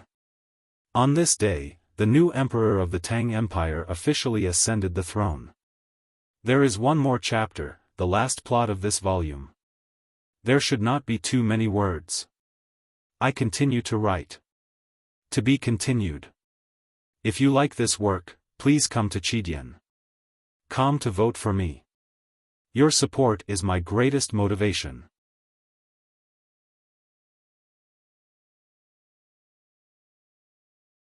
Chapter 832. It rained heavily during the Qingming festival. As time went by, Chang'an city really calmed down. Those who had passed away were not forgotten, but kept in the depths of their hearts. In the seemingly lively and joyful streets, there was an invisible force quietly accumulating, ready to burst out at any time. The officials in the court were fiercely debating about political affairs. Some military generals were impatient and came forward to propose a new plan, which led to a new round of debate. Shengguan Yangyu, who had been promoted from prefectural magistrate of Chang'an city to grand secretary of the Hall of Illustrious Persons a month ago, squinted his wretched triangular eyes and stroked his sparse goatee, fighting with the officials of the Ministry of Revenue again. A childish boy sat on the throne, listening to the officials' debate. Obviously, there were many things he did not understand, but his expression was focused and calm. Only his bright yellow robe, which was wrinkled by his two small hands, showed his nervousness and confusion. The newly ascended emperor would probably still be a playful child in the eyes of the common people. Being able to have such a steady performance already made the officials in the court very satisfied. Every time they thought of this, their gazes towards the wheelchair at the side of the throne became even more respectful. The wheelchair was very ordinary. It was a little dazzling in the solemn and magnificent hall of the palace. But because of the scholar sitting in the wheelchair, it was no longer dazzling. The scholar wore an old cotton-padded jacket and held an old book in his hand. He did not listen to the discussion in the court, but just quietly read as usual. However, many people in the hall had been paying attention to him. Even if the scholar was tired from reading and frowned, it would cause a lot of speculation. The little emperor was the same. He could sit on the throne, endure the boring government affairs, and at least appear focused and calm, because his teacher was beside him. The scholar was his teacher. The eldest brother of the academy. After the court meeting, the relevant memorials and files were not sent to the imperial study, but to a side hall in the depths of the palace. The little emperor also came at the same time. Li Yu lived in this side hall. With the death of the empress, there were no more disputes between the two factions. All the officials put their energy into government affairs and war preparations. The academy had no interest or ability in dealing with state affairs. As the royal sister, she was naturally the most suitable candidate. Now, every day, she had to read memorials and read files. Most importantly, she had to teach His Majesty how to deal with government affairs. The Empress was right before she passed away. She only had this one younger brother now. The academy did not restrict her movements, but for some reason, Li Yu rarely left her palace after she moved into the palace. As for the courtiers who were loyal to her, she had never seen them before. The spring rain fell in the imperial palace. After the officials walked out of the main hall, some of them could not help but look into the depths of the imperial palace, revealing a sorrowful expression. Most of them nodded to the imperial study not far away before leaving the imperial palace. After a long time, the door of the imperial study slowly opened. Ning Ke washed his hands in the copper basin carried by a palace maid and thanked her. He picked up the umbrella by the door and walked into the spring rain. At this time, the spring rain was no longer cold. It was just a lingering feeling. Moreover, The rain was so light that there was no need to hold an umbrella. Walking on the wet street was a special feeling. Ning Kai could not leave the city now, so he was used to walking around the city. He went to the old brush pen shop and found that the wall had been repaired, but the old cat was nowhere to be found. Then he returned to the house by the Yanming Lake and looked at the thin willows and dewy lotus leaves by the lake. He was silent for a long time as usual. Eldest brother was in the palace, second brother was guarding the academy, and third sister had left. Master Huang Yang had not recovered after being seriously injured by the Abbey Dean. He left Chang'an the day before yesterday and said that he wanted to go to the Xiankong temple again. But this time, he was not going to study Buddhism, but to ask the disciples of the Buddhism sect to solve some doubts in his heart. Many people had died or left, but there were always people who missed or were sentimentally attached to them. However, as Ning Kai had once thought, not many people remembered Sang Sang except for the cat in the old brush pen shop and the lotus in the Yanming Lake. The yellow-haired Sang Sang, the black-haired Sang Sang, the diligent Sang Sang, the Sang Sang that could be hugged in summer, and the ugly Sang Sang were all easily forgotten. She was too inconspicuous.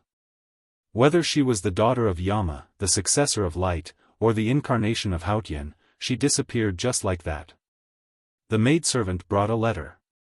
Ning Kai tore open the envelope and found that it was a return receipt from the letter office. There was a banknote that had been returned to him. He looked at the banknote and thought of many things. He closed his eyes and thought of many things again. He increasingly felt that he was really like a prisoner in Chang'an, and it became difficult for him to breathe. He thought for a long time and finally walked out of the courtyard. He looked at the driver in front of the black horse carriage and said, "It seems a bit wrong to ask you to be my driver." The driver was Wang Jinglu. After General Su Shi died in battle, he rushed back to Chang'an to report the news, and then stayed in the military ministry. For some reason, he had become Ning Kai's driver now. Wang Jinglu said indifferently, "As long as you can fulfill your promise, I will do anything." Ning Kai said, "Definitely." Wang Jinglu asked, "Where are we going?" Ning Kai said, "The South City Gate." The black horse carriage moved silently on the streets in the spring rain. Not long after, it arrived at the South City Gate. The horse carriage stopped at the city gate for a long time. The rain on the walls of the carriage gradually dried, but there was still no movement. No one knew whether the people in the carriage wanted to enter or leave the city. The soldiers of the city gate department and the surrounding stalls all recognized the black horse carriage. This was because the horse carriage often stopped at the city gate for a long time in recent days. Many people's eyes fell on the black horse carriage, wanting to see if it would leave the city today. Time passed slowly. Wang Jinglu said, "There are actually many places to visit in the city." Ning Kai did not speak in the carriage. He held the letter tightly in his hand, but it was as if he had seen the Empress jump in front of his eyes. He once again experienced that feeling. "Let's go," he said. Wang Jinglu lifted the reins and was ready to turn the horse carriage around. He asked, "Where to?" Ning Kai said, "Out of the city." Wang Jinglu's hand that was holding the reins slightly stiffened. He said, "Are you sure?" Ning Kai said, "If I don't even dare to go 10 miles out of the city, how can I kill people from 10,000 miles away in the future?" 10 miles south of Chang'an, there was a pavilion. There were large patches of weeds and many graves. Ning Kai first went to the joint grave of His Majesty and the Empress, and then to the cemetery of the military ministry, where many soldiers who had died in battle were buried. Then he pushed aside the weeds and came to the graves of Yen Sei and Wei Guangming. "When you left, you should have seen a lot of the future. But why do people always have to die to see it? What meaning does it have to the people who are still alive?" After saying this, he walked to the left and came to the newly built grave. This stone grave was very small, just as small as Sang Sang. Because there were only a few maidservant clothes, half a box of notes, and 2 boxes of cosmetics from Chenjinji Cosmetics Store. Zheng Jing and his wife stood in front of the grave, supporting each other. Mrs. Zheng's eyes were very red and swollen. It seemed that she had been crying in front of the grave for a long time. The servants of the Grand Secretary's mansion were cleaning up the incense and candles around. Ning Ke came forward and said respectfully, "Father-in-law, you should take my mother-in-law back first." Grand Secretary Zheng Jing did not expect to see him outside the city. He was shocked at first, but then he understood the reason. He suddenly burst into tears and patted Ning Ke's shoulder with relief. The people of the Grand Secretary's mansion had returned to the city. Ning Ke stood alone in front of Sang Sang's grave. He took out the letter from his bosom and tore the note in half. One half was burned in front of the grave along with the receipt, and the other half was carefully put back into his bosom. Then he left. The black horse carriage approached Chang'an. He sat in the carriage and listened to the spring rain knocking on the window in silence. Suddenly, the wind came from the north. In this late spring wind, too much yellow soil in the north became yellow mud after being drenched by the rain. The rain was getting heavier and heavier, dripping down from the city walls to the ground like a yellow curtain falling over the city. He thought of the mud wall in the city of Wei. That note was sent to the city of Wei. Sang Sang had been sending notes to the city of Wei every month since she came to Chang'an. But this receipt said, "No such person found." Yes, there was no one in the city of Wei. Sang Sang was also gone. Ning Ke cried bitterly. He jumped off the horse carriage and walked into the rain. The rain fell on his face and mixed with his tears. The black horse carriage followed behind him. A passerby who was hurrying to avoid the rain saw this strange scene and asked confusedly, "Why don't you take the carriage? It's not the right time to enjoy the rain. It's so dirty." Ning Ke wiped the water off his face and pointed at the willow tree by the state highway that was still green even though it was hit by the muddy rain. He said, "But it's spring, isn't it?" The end of the 4th volume, to be continued. If you like this work, please come to Chidian.com to vote for me. Your support is my greatest motivation.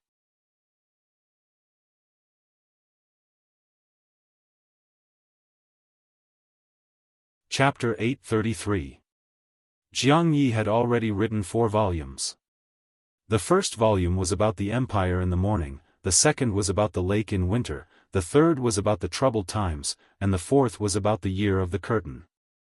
I liked the titles of these volumes very much, because the titles and the contents of each volume could be harmoniously combined. For example, the 3 cold lakes in the 2nd volume, the 2 autumns in the 3rd volume, and the curtain falling several times in the 4th volume, the curtain falling on people or the city. At the end of the volume, I was used to chatting with everyone, reviewing or explaining. But most of the time, I just wanted to chat. The first thing I wanted to say was that I liked the 4th volume very much, even more than the 2nd. I said a few days ago that I wanted to finish the content of this volume in a few days, and then I extended it a lot. It was not because I was reluctant to finish it, nor was it because I wanted to write more. It was because I thought about it carefully and moved the content of the next volume, which was mainly about the peace talks, to the 4th volume. Because I wanted this volume to end on the yellow sand, spring rain, and Qingming festival. Jiang Yi had been preparing to write 7 volumes since the year before last, because he wanted to compare the 7 volumes of the Tomes of Arcane in the Jishou Abbey. Now, because the plot was moved forward, and because I suddenly realized why I had to follow the Haotian Taoism, I decided to follow the path of the Academy's 6 arts, or 6 classics. The book was divided into 6 volumes. There were too many things I was satisfied with in the 4th volume. There was a Sang Sang on everyone's back, and they had to flee thousands of miles in the face of the world. The bowstring was broken like a mess of a zither. Eldest brother came to the White Tower Temple, the bloody battle in the quagmire, the war in the wilderness, and Ning Kei's dream became reality. The headmaster was really as high as the sky. He borrowed a sword from the south, and then he killed the giant golden dragon and the divine general. Then he waved his hand and the wind and rain fell. He was indeed a great foodie. The three of them traveled around the world, thinking about this world, and told the story of the past. By the Sisui River, Sangsang's white lotus feet and dark body finally had meaning. The headmaster ascended to heaven and turned into a bright moon. It rained heavily in the human world. Ning Kei howled like a wolf in the wilderness after the rain.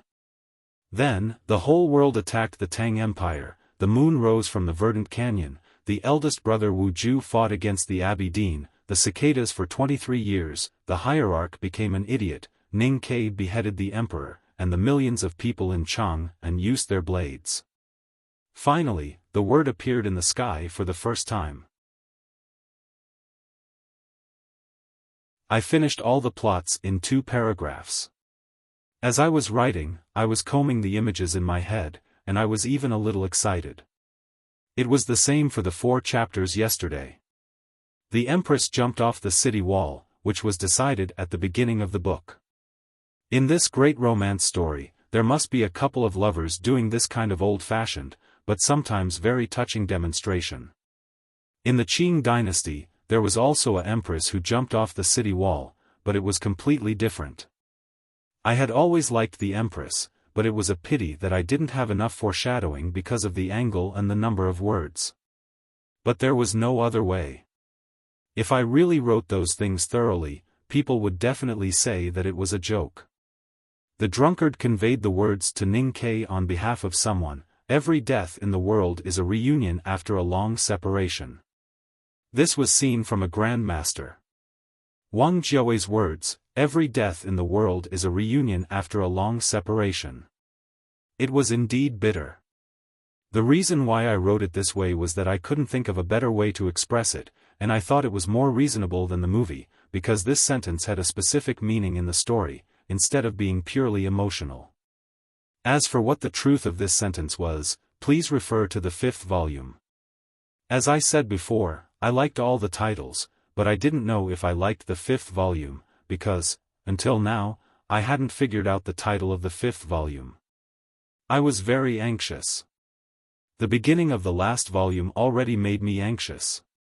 It was really troublesome to have the two together. I was supposed to write it today, because I had used up today's holiday a few days ago. But after thinking about it, I had to stop writing for 1 day. I just made up for my debt, so I didn't want to owe more. At least, I wanted to maintain the dignity of an old man. I would use next Saturday to make up for today, so that I didn't owe any debt. Please understand. In April, the new chapter would be more than 160,000 words. It was not that I was too tired after writing 4 chapters yesterday, but simply because I couldn't decide on the title of the 5th volume, and the first few chapters of the 5th volume were too troublesome and difficult to write. The 5th volume was indeed difficult to write. The overall framework had already been decided. The ceiling of the human world had already been laid. The battle situation had already been decided. It was as solid as a quagmire. To break out of the situation, especially a situation with new ideas, was very difficult. I had already thought of a method, but I didn't know if I had the ability to realize that method. My current mood was like when I wrote about Fan Xian going to Jiangnan in the year of Qingyu. I was terrified to death. But looking back, this kind of panic was a very good thing, because the Jiangnan volume of the year of Qingyu was, without a doubt, the most solid. In terms of standard, it was the best volume. So, I hoped that Jiang Ye's 5th volume could also be done to this level. But the style of the next volume would definitely be completely different from the one in the year of Qingyu. I had my own ambitions. I wanted to put the large and open things into a very small bag, and cover the dark and bloody things with beautiful silk. I hope that by the end of the 5th volume, everyone will feel that the method I chose was awesome and innovative. Then, I will feel happy. I will report this to you and look forward to your encouragement. After finishing the first volume, Jiang Yi held a very successful book review competition. Today, when the fourth volume ends, the new book review competition will also officially begin. Everyone is welcome to participate. For the specific details, please go to the book review section to take a look at the top posts. In another 2 days, I will also specially post a single chapter. Finally, I sincerely wish you a happy life, good health, good luck in everything, and happy reading. Good night. To be continued. If you like this work, please come to Chidian.com to vote for me. Your support is my greatest motivation.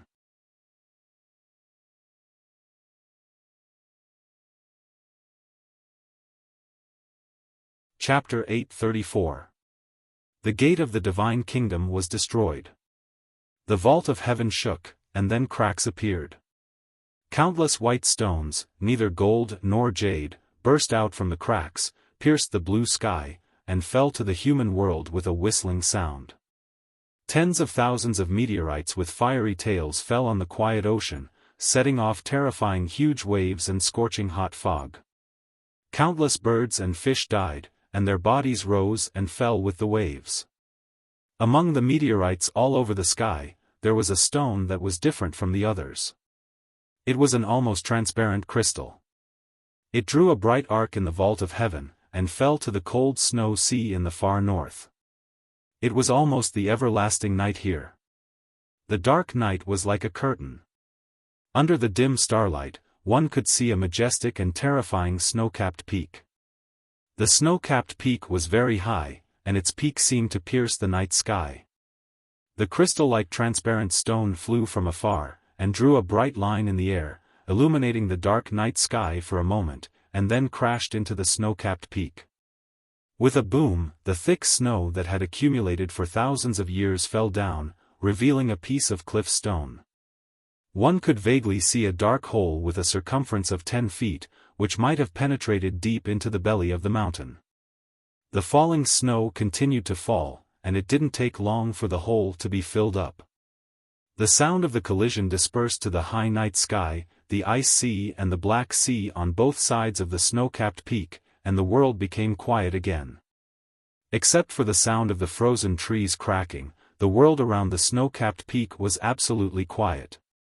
This state lasted for a while, and suddenly there was a whistling sound of wind, followed by a heavy rain.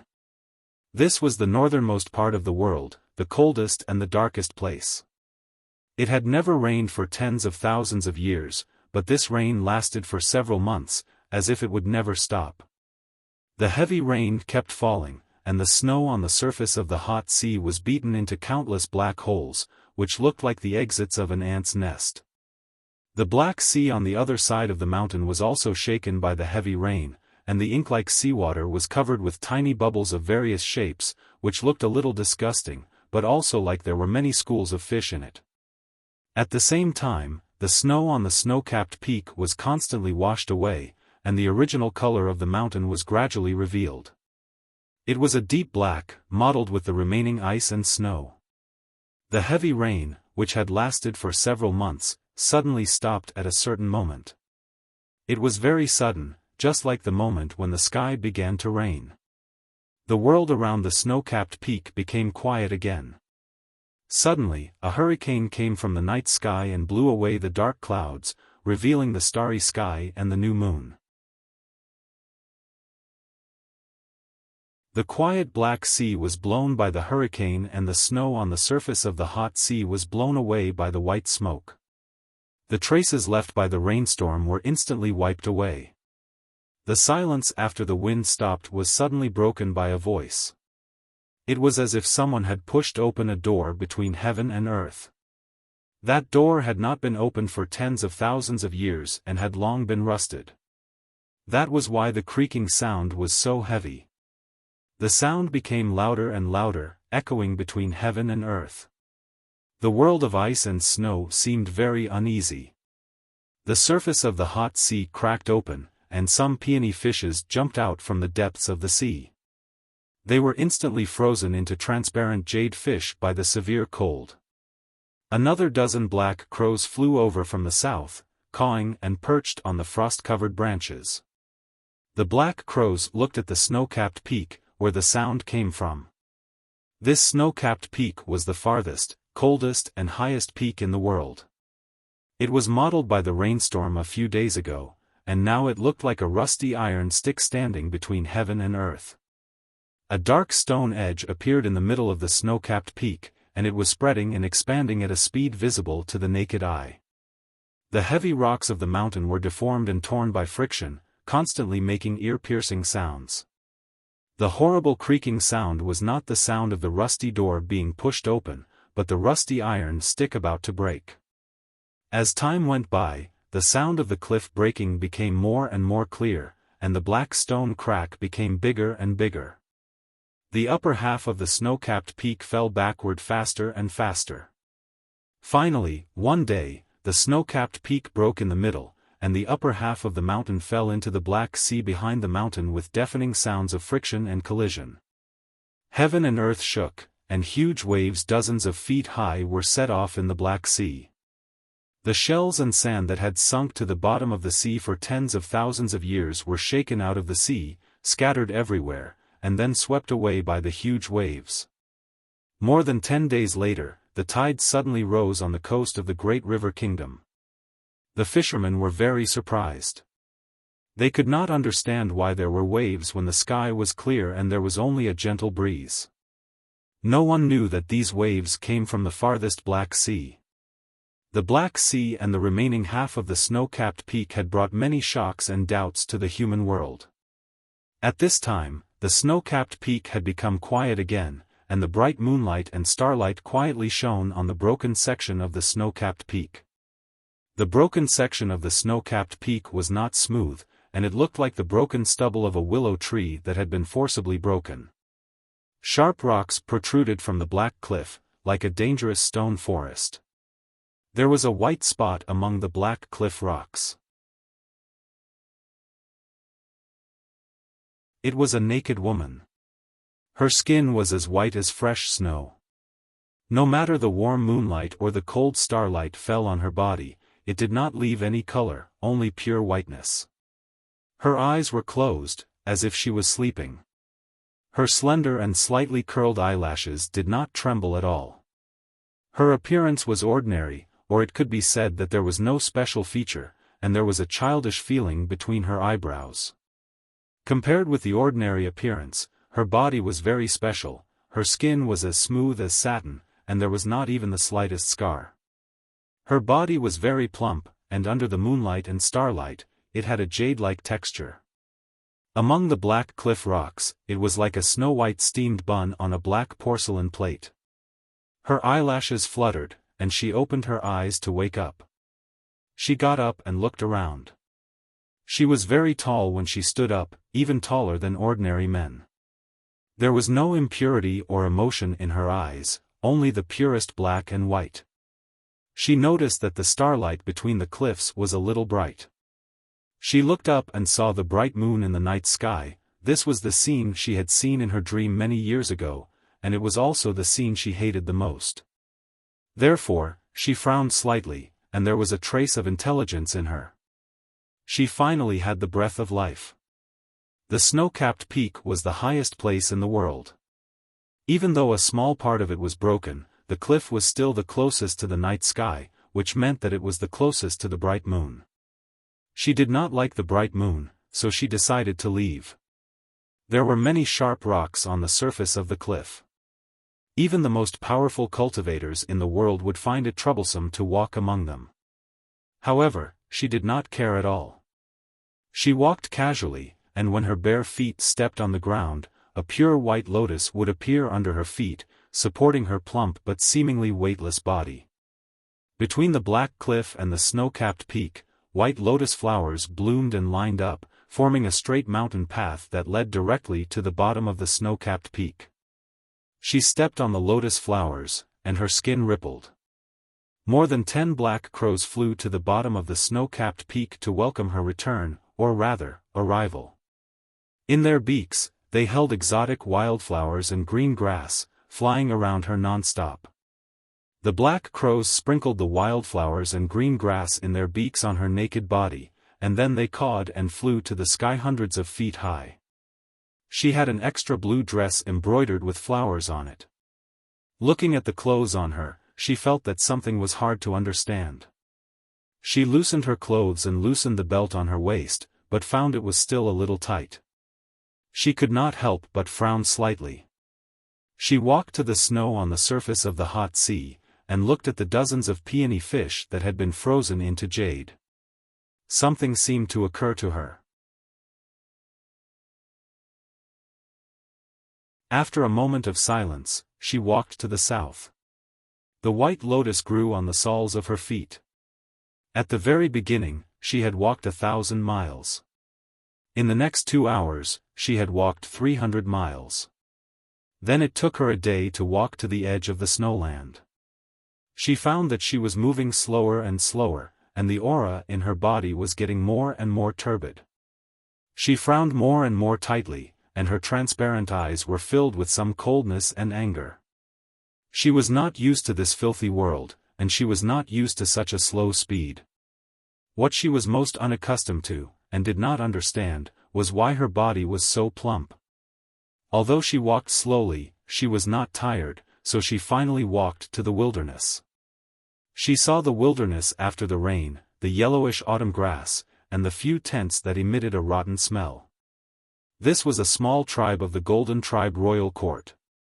Many people had died, and the rotten flesh on the bodies had been eaten by the beasts on the grassland. It seemed that they had been dead for many days.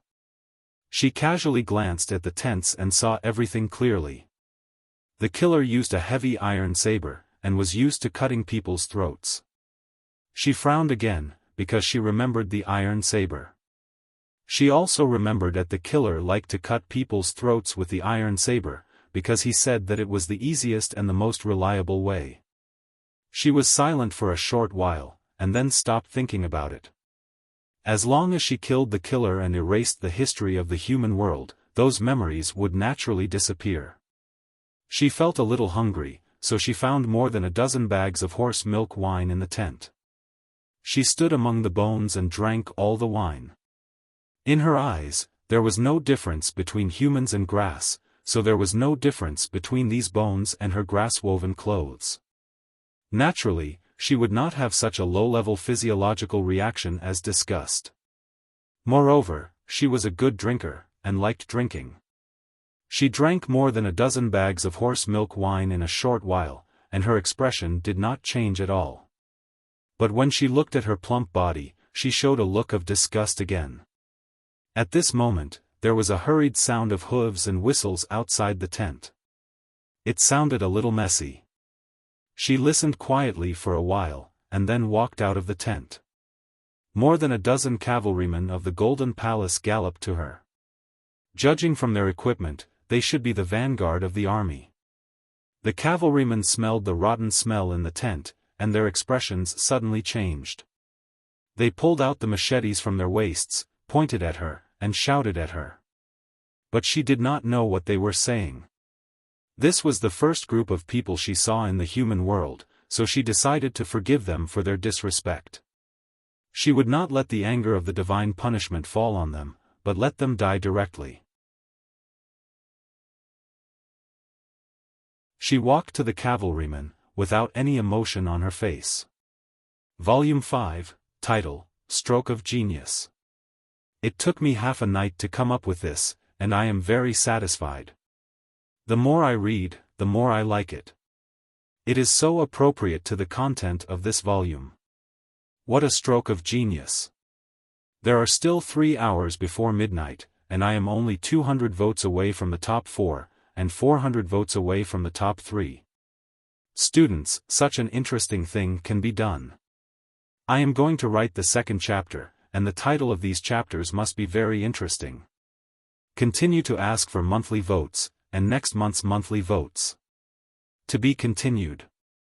If you like this work, please come to Chidian.com to vote for me. Your support is my biggest motivation.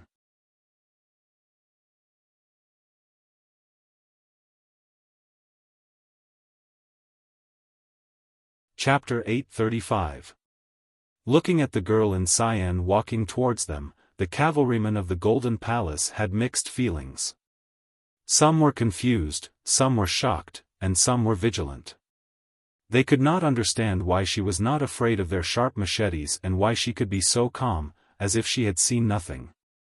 One of the cavalrymen shouted and raised his machete high. However, looking at her indifferent face, he could not bring his machete down because he was too scared. Except for being tall and plump, she looked so ordinary. She did not have any weapon in her hand, nor did she have the aura of a powerhouse. However, the cavalryman was inexplicably scared when he saw her face. He just wanted to throw his machete far away and kneel before her to ask for her forgiveness. The leader of the cavalrymen shouted, which should be the siren's order. He drew his machete from the scabbard and chopped at her head without hesitation. If one looked closely, one could see that he had closed his eyes tightly when he chopped, because he was not confident that he could muster up his courage after seeing her ordinary face. The sharp machete fell on her head. No hair was cut off, no blood was shed, and there was no cruel scene. There was not even a sound of impact. It was as if the machete had cut into the vast sea. Then countless rays of light suddenly appeared on the machete and instantly melted into nothingness. The flowers embroidered on her cyan clothes began to flutter. Countless rays of the purest light were released from the petals and instantly spread out, covering the entire meadow around the tent. After a moment, she walked out of the light and continued to walk towards the south. The light on the grassland gradually faded. More than 10 cavalrymen of the Golden Palace had fallen to the ground and were no longer breathing. So were the warhorses. However, there was no wound or blood on them. The rancid smell in the tent had also disappeared. The rotten flesh on the corpses had all been melted, leaving only the clean bones. This was purification. The next day, she met humans again. This time, there were more people on the grassland, consisting of several carriages and hundreds of cavalrymen. The hoofbeats were as dense as thunder. However, in her eyes, these humans were no different from the grass at her feet. Therefore, she continued to move forward as if she had seen nothing. An old man in plain grassland clothes sat in the carriage, looking at the grassland scenery outside the window in silence. He was the most respected nation master of the Golden Palace. After leaving Helan City, he had been cruising in the depths of the grassland. Apart from thinking about something, the main reason was that he did not want to follow the ambitious Chanyu to the south. In his opinion, the Golden Palace should not intervene in the war against Tang. The fiercer the Central Plains was, the more peaceful the grassland would be. Besides, the two powerhouses of the Devil's Doctrine in front of Helan City made him a little vigilant. There were hundreds of elite cavalrymen of the Golden Palace accompanying the nation master. Because of the supreme status of the people of the grassland, the cavalrymen of the Golden Palace were all vigilant. Especially, the grassland was still, because of the grassland, which they sent out the scouts yesterday. The cavalrymen of the cavalrymen were there, the nation riding on Palace. The red, the cavalryman, and the cavalryman, because of the cavalryman because of the grassland, as was. At this moment, the cavalryman saw the young girl. She was so tall, and her cyan clothes were tightly wrapped around her plump body. She was so eye-catching that it was hard not to see her clearly.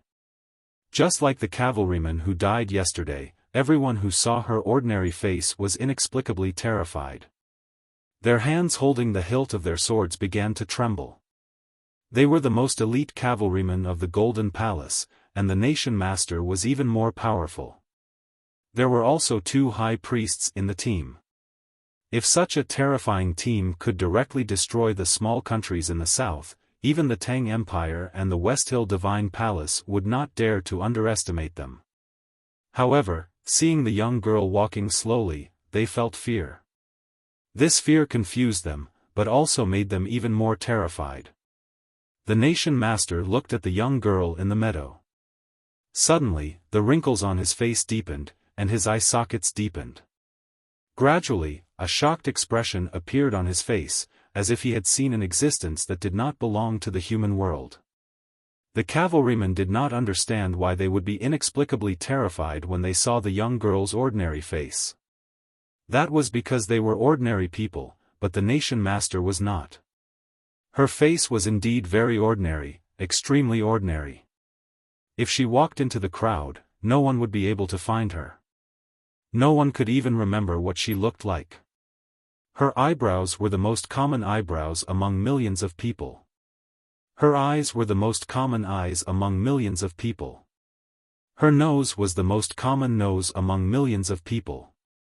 Her lips were the most common lips that could be seen everywhere. This kind of ordinary was the most extraordinary. This ordinary made her extraordinary. There had never been such an ordinary person in the human world, and there should not be such an ordinary person. Therefore, it only took the nation master a very short time to understand where she came from and who she was. The nation master knelt down in the autumn grass. He touched the ground with his forehead and spread out his palms. He looked extremely reverent and pious. Tears streamed down his face as he said in a trembling voice, "Longevity heaven." The headmaster of the academy ascended to heaven at the bank of the Sisui River. He first threw Ning Kai to the distant wilderness in the north, and then went straight to the blue sky with the light. After that, thousands of streams of fire fell, and then there was a heavy rain in the human world. When the rain fell, there was no one by the Sisui River, but there was a black horse. The big black horse stared at the sky. Until this moment, it still did not understand what had happened before. Why did the little black girl suddenly become so beautiful? Why did the old man suddenly become an immortal? And why did Ning Kai, the idiot, fly? The rain continued and gradually became cold. The big black horse kicked its hooves in confusion, kicking up a lot of wet mud. Then it lowered its head and snorted weakly. The big black horse did not leave, but waited by the Sisui River. It wanted to wait for Ning Kai to come back. It was worried that if it left and Ning Kai could not find it, he would be very anxious.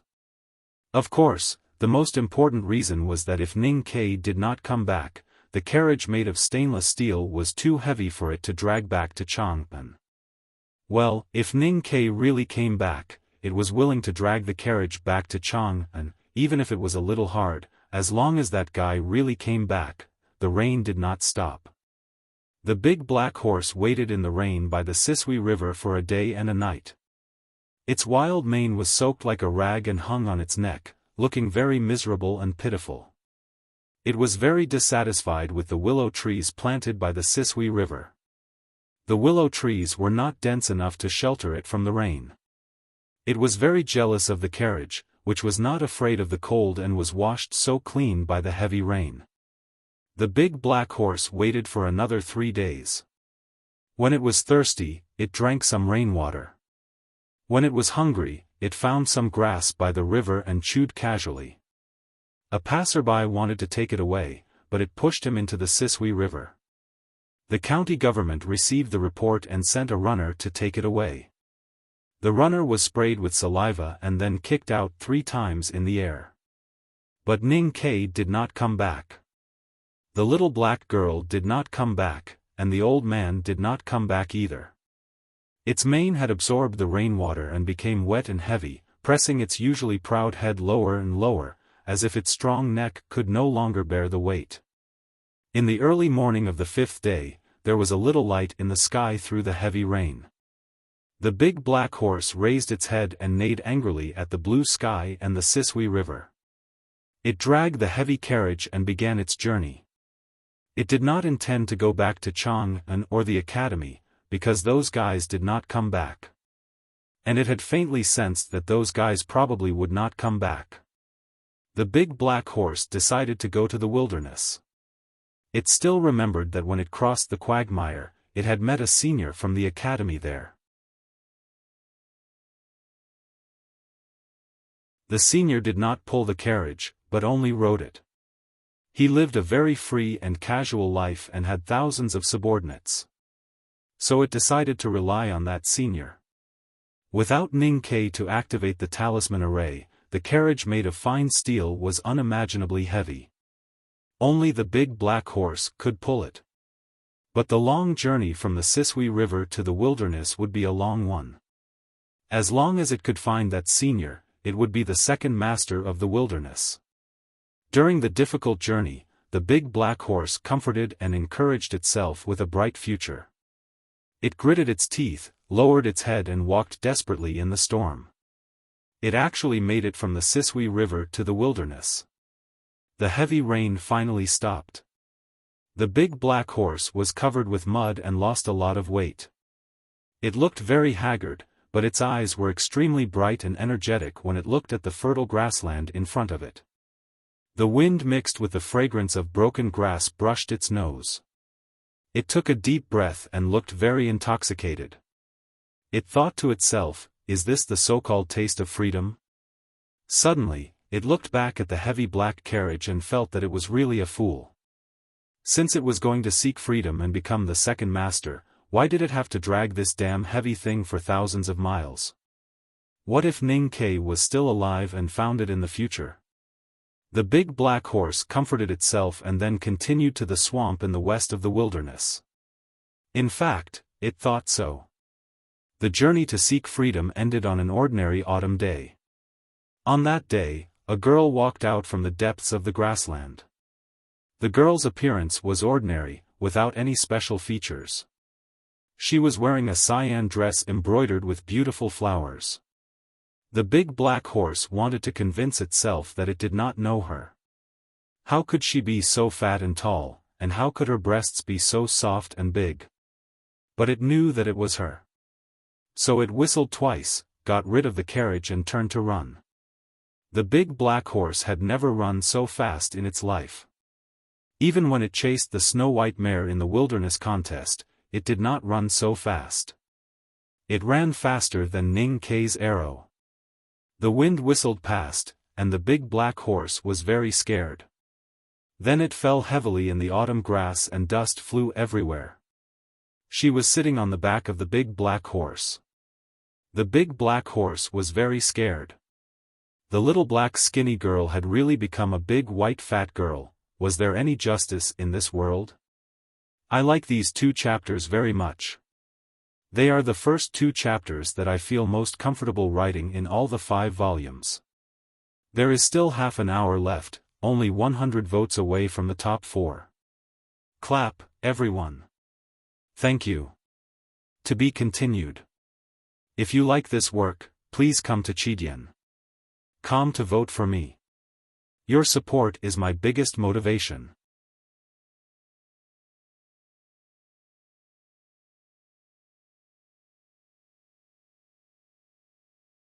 Chapter 836. The big black horse's thoughts did not make any sense. Since she was heaven, then everything she thought and did was heaven's justice. The big black horse was too fast when he ran away. Even though it was only a short time, he had already run hundreds of feet. She put her hands behind her back and walked toward the grassland. The big black horse did not dare to try to escape anymore. He followed her dejectedly. The indigo dress was tight around her waist because she was a little fat. The big black horse looked at her back with fear in his eyes. He thought of the blue satin tied around the waist of the calligraphy addict in the wilderness and could not help but feel infinite regret. He scolded Ning Ke in his heart, "I told you that woman was better, but you didn't listen to me." Returning to the original spot, she looked at the dusty black carriage and walked in after a moment of silence. She saw the old black umbrella and the iron box in the corner of the carriage. She sat beside the iron box and reached out her fingers to slowly stroke the surface of the box. She smoothed the scattered dust. Her fingers were very steady and the dust was evenly smoothed. Then she looked at the faintly visible Tianqi mountain in the southeast, still silent. The big black horse knew what he should do. He stepped on the grass and was ready to move forward. Sweat oozed from his dark and smooth skin and instantly wet his dirty mane. He was annoyed and had used all his strength, but still could not move the carriage one step. She reached out her right hand and put it on the wall of the carriage. No one knew what she did. A very faint light flashed and the talisman array on the wall of the carriage was instantly activated. The carriage began to move forward. A carriage could only pass through Helan City if it wanted to pass through the Tianqi Mountains. At this time, the Tang army had already retreated to the south. There were only a dozen Tang soldiers left in Helan City. It was like an empty city. Although there were only a dozen of them, they still began to be alert and ready to fight when they saw the black carriage coming. At this time, she lifted the curtain and looked at the top of the city wall. The city gate of Helan City, which the Golden Tribe royal court could not open, was slowly opened under her gaze. The black carriage entered Helan City, passed through the valley and went to the east wilderness. It was not until the black horse carriage disappeared from their sight that the Tang soldiers came to their senses. Their eyes were filled with confusion and shock. They clearly remembered what had happened, but they did not understand why they would open the city gate so obediently. What had happened? The black carriage passed through the eastern wilderness, passed through the border villages, entered the Yan kingdom, and continued south. Along the way, they walked through barren mountains and wild ridges. There were hardly any signs of human habitation, but she still did not speak. One day, the black horse carriage arrived at a small town at the border of the Yan kingdom and the Song kingdom. The town was very small and ordinary. There was only one narrow street, and the houses along the street were old and simple. The market was filled with the smell of rotten vegetables and chicken droppings. If one sniffed carefully, they could even smell the unique stench of salted fish. This place was remote and had not been affected by the flames of war, but their lives were inevitably affected. Other than food, it was obvious that business was much more difficult than before. The butcher shop at the east end of the street was the only one in town. It was usually very lively during the big market, but today it was so quiet that even the flies felt bored. The black carriage stopped in front of the butcher's shop. She stepped out of the carriage and looked at her towering breasts and tight clothes. She frowned slightly, still unable to hide her disgust towards her full and plump body. Although business was not good, the butcher was in a good mood. He did not rely on this butcher shop to make a living. At this time, he was chopping the smoked ribs from last winter, preparing to cook them with wine later. Hearing the footsteps, he looked up and was slightly surprised to see the girl in green walking into the butcher shop. He wondered which family this fat girl was married to and why he had never seen her before. Then he lowered his head and continued chopping the meat. With every chop of the sharp and heavy meat knife, the grease on the knife surface would splash up, and the thick chopping board would shake non-stop. She walked to the butcher and watched him quietly, as if she was very interested in him chopping the meat. At first, the butcher did not have any reaction, only minding his own business. Then, his breathing gradually became rapid, like an old man who was suffering from a serious illness. His sturdy chest kept emitting the sound of bellows, and the hand holding the hilt of the saber trembled slightly. The fear in his eyes grew stronger, and the speed at which he chopped the meat became slower and slower. Then he began to sweat, and beads of sweat the size of soybeans appeared on his forehead, but he did not dare to wipe them.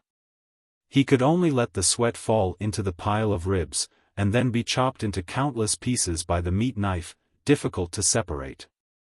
The butcher's hand trembled even more violently, and finally deviated, chopping his own finger. With a muffled sound, countless years of grease and wood splashed from the bottom of the chopping board. With a crack appeared on the chopping board, which was nearly half the height of a person, as it was chopped open. The momentum of the saber was endless, and the meat table was cut in two. Immediately after, an extremely deep crack appeared on the blood-soaked meat table. This crack was extremely dark, and it was impossible to see how deep it was. Only the faint sound of flowing water could be heard. It seemed to be an underground river. This was such a terrifying knife. It clearly chopped on a finger, and did not fall on the chopping board, but it could cut the case and split the ground, and go straight to the yellow springs in the netherworld. What was even more shocking was that when such a terrifying knife heavily chopped down on Butcher's finger, it actually didn't cut off his finger. Instead, it only left a shallow white mark. What was this person's body made of? However, such a person did not even dare to look at her. Under her calm gaze, he was so terrified that he seemed to be going crazy. The butcher looked at the ribs scattered on the floor and opened his mouth, showing his yellow teeth, as if he were about to cry or laugh at himself. Suddenly, he dropped the heavy meat knife in his hand to the ground, squatted down, and wept bitterly with his head in his arms, still not daring to look up at her. "Are the ribs too meaty? I'll go to the palace of the Kingdom of Song later to get some chameleon grass to go with it. It's the best in the world for removing grease and adding flavor. It's just that I don't understand." The drunkard walked in from outside the butcher's shop. When he saw the situation in the shop, the blade, and the butcher who was crying like a kid who saw a ghost, his voice stopped abruptly. He opened his mouth and wanted to say something, but found that his throat was so dry that he could not make a sound. Only the flagon on his waist kept swaying in the cold winter wind, making a whirring sound. He looked at the girl in indigo, and his face instantly turned extremely pale. His eyes were filled with shock, because he could not understand what he had seen, and how could this happen. The butcher's shop was silent. The drunkard gradually calmed down, or at least his expression became normal. He asked with a hoarse and respectful voice, "May I ask who you are? Where do you come from? Where are you going?" For her, the last two questions were not questions, but the first one was. So she thought for a while, and looked at somewhere in the world with her hands behind her back, thinking about something in the past. The flagon stopped swaying, and the cold winter wind began to wreak havoc. In an instant, the drunkard disappeared from the butcher's shop. The drunkard went to the great dike by the storm sea in the Kingdom of Song, then he went to the Lank Temple, and then he went to a nest of water bandits in the middle of the great swamp. He even went to Chang'an, and stayed in front of the academy for a while. Finally, he chose to go to a small island deep in the South Sea, because he believed that Chen Mao would not make a mistake. He only stayed for a short time on the small island that was filled with hot mist. In that instant, the tide rose and fell, the sun set and the moon rose, and this was repeated 3 times. The drunkard had spent 3 days in the blink of an eye. He was willing to pay a high price for such a marvelous power. He was willing to do anything as long as he did not die in order to avoid the enemy. The drunkard stood on the black reef in the morning light, and looked to the far north. No matter how far his eyesight was, he still could not see the mainland. But he did not feel sad, and instead felt relieved. At this moment, he felt that he had roughly understood Chen Mao's feelings back then. Even if he could not step on the mainland for the rest of his life, so what? Throughout his long life, apart from Evernight, he had only experienced this feeling of surviving a calamity when that old ox pulled a broken carriage into the small town one day. Even those 2 times were not as strong and soul-stirring as this time. The drunkard felt very lucky. He mourned for the butcher, and wanted to drink some wine to celebrate. He took the flagon from his waist, and was about to raise it in front of him. Suddenly, a white hand came to him through the sea wind and took the flagon away. The hand moved so naturally and casually that he could not refuse. She picked up the flagon and began to drink. Some of the wine spilled on her cyan dress, and then she finished it. She threw the flagon back to the drunkard. The two returned to the small town. 3 days had passed, and the smell of chicken feces in the market grew stronger. But nothing changed in the butcher's shop. The butcher no longer hugged his head and cried, nor did he dare to run away. He stood in the corner with his head down. The drunkard was limitless and limitless. He could think for 3 days. His state was indeed unfathomable.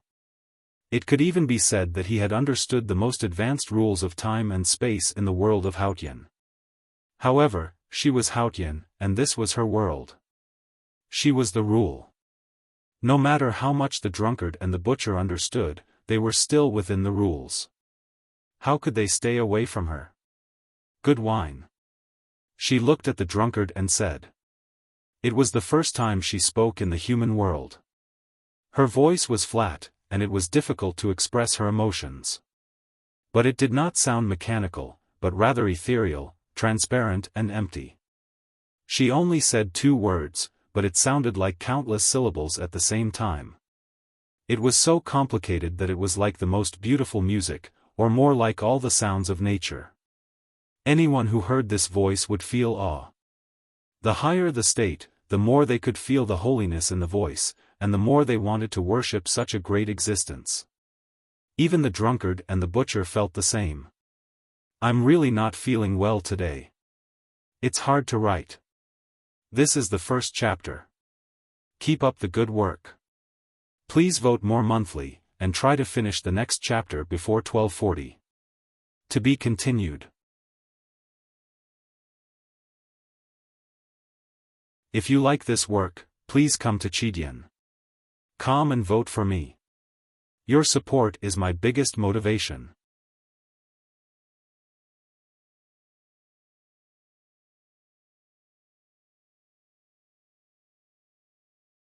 Chapter 837. Preserved meat needs to be smoked with pine smoke for a month to be tasty.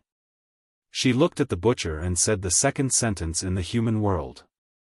The butcher's shop became even quieter after she said that. The drunkard and the butcher had complicated expressions on their faces. They were a little shocked and a little confused. First praising the wine, then the preserved meat. In their imagination, how could they hear such mundane words coming out of her mouth? She frowned slightly. She probably didn't expect herself to say that, and she couldn't understand why she still remembered those meaningless things in her consciousness and even said them out loud. After she said those 2 sentences, the sacred sound of nature coming out of her body gradually became normal. It was still ethereal and quiet, but no longer complicated and incomprehensible. The drunkard asked her 3 questions. Those were the 3 questions that he had never figured out in his long life. They were also the answers that many philosophers and priests in human history were still searching for until their death. The reason why he asked her was that he hoped that she also didn't figure out the 3 questions that seemed a bit mundane because they had appeared too many times, but were actually still ingenious. He wanted to distract her a little, so that he could escape again.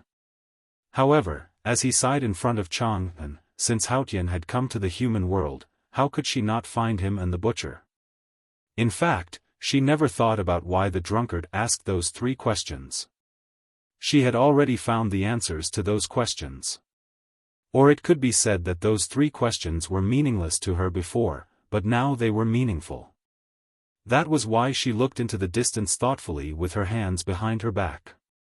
Finally, she made a decision.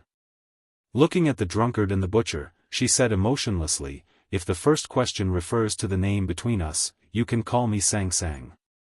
Her name was Sang Sang. She was Sang Sang. But after she decided to use that name, she suddenly felt a great hatred, just like how she hated the 2 sentences about wine and meat. Hearing the name, the drunkard and the butcher confirmed it. Their unwillingness and fear gradually subsided, and they smiled bitterly. The drunkard said respectfully, I heard that you have returned to the divine kingdom, but I didn't expect you to still be in the human world. Sang Sang said, I have something to do. The butcher glanced at the drunkard, but the drunkard didn't seem to notice it and didn't respond to him. Sang Sang asked, "Are you too willing to work for me?" The drunkard said bitterly, "It's a great honor to do things for heaven. But we've been hiding in front of you for tens of thousands of years. We're exhausted."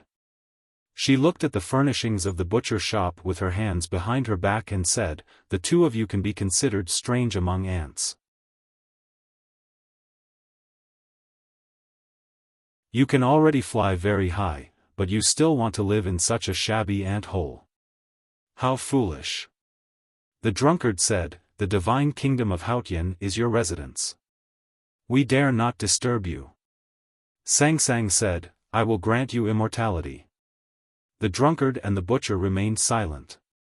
If faith could bring them eternal life, they would have joined Haotian Taoism and become the most devout followers of Haotian before the last everlasting night. Sang Sang looked at them and said indifferently, "The real immortality."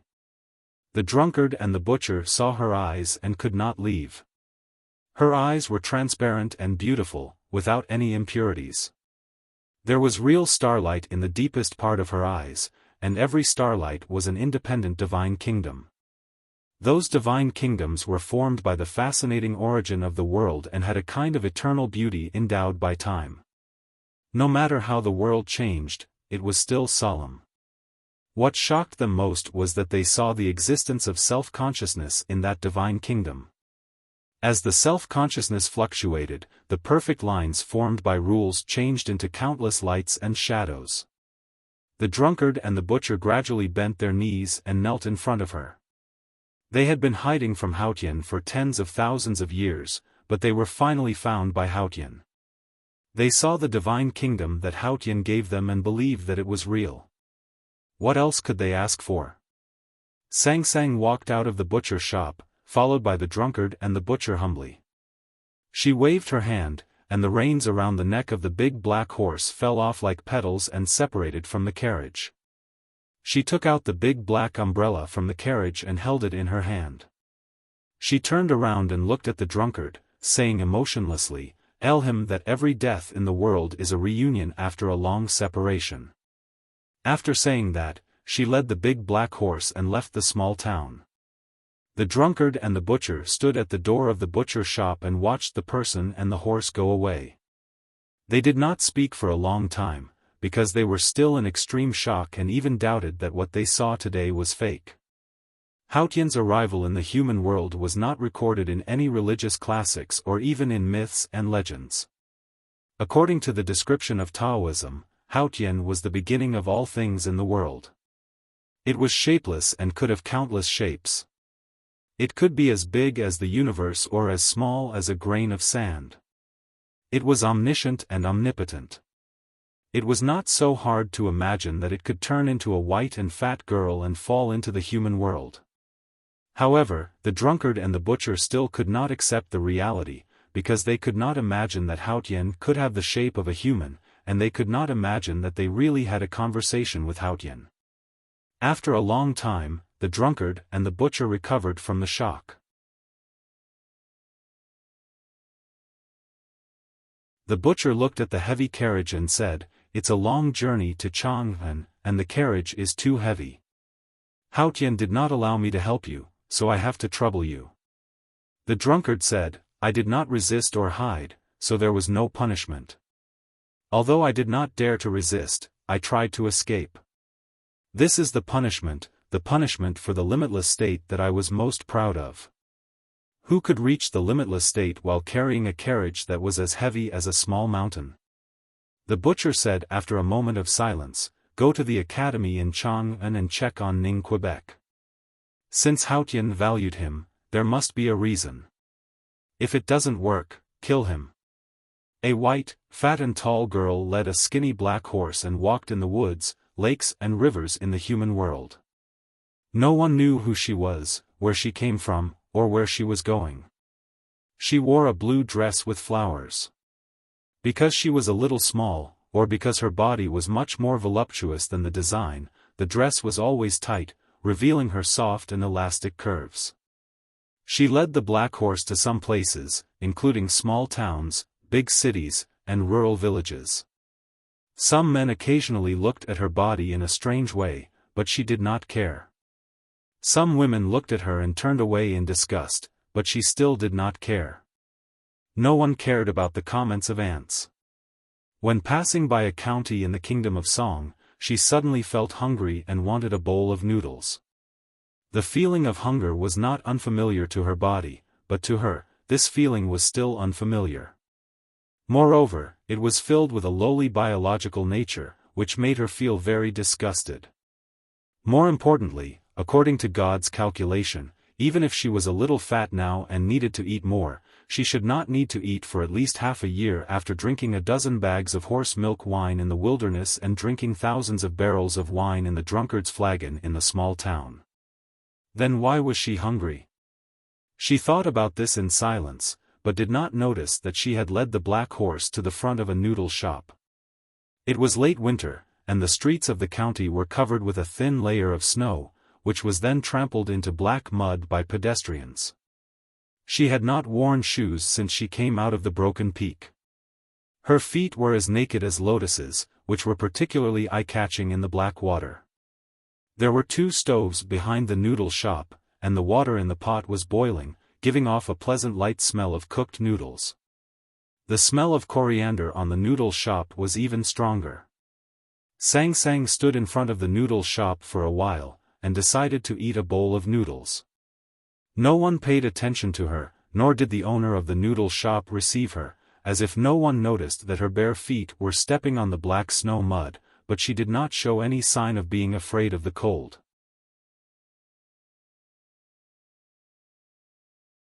The noodle shop was very lively and noisy at this time, not because the business was good, but because someone was making trouble here. The owner of the noodle shop had a 12-year-old girl who was in charge of making noodles. Some green-skinned ruffians wanted her noodles and flirted with her, saying that the noodles were the best. Thus, this noisy dispute occurred. Although the father of the noodle shop was trembling with anger, he did not have the courage to pick up a kitchen knife to reason with them. The ruffians' voices became louder and louder. "I want to eat noodles." Sang Sang looked at the owner of the noodle shop and said in an awkward tone. Because she felt that eating noodles was very awkward in itself, and the owner of the noodle shop was even more awkward than her, so he naturally ignored her. Sang Sang was a little unhappy, and said with a dignified expression, "I want to eat noodles."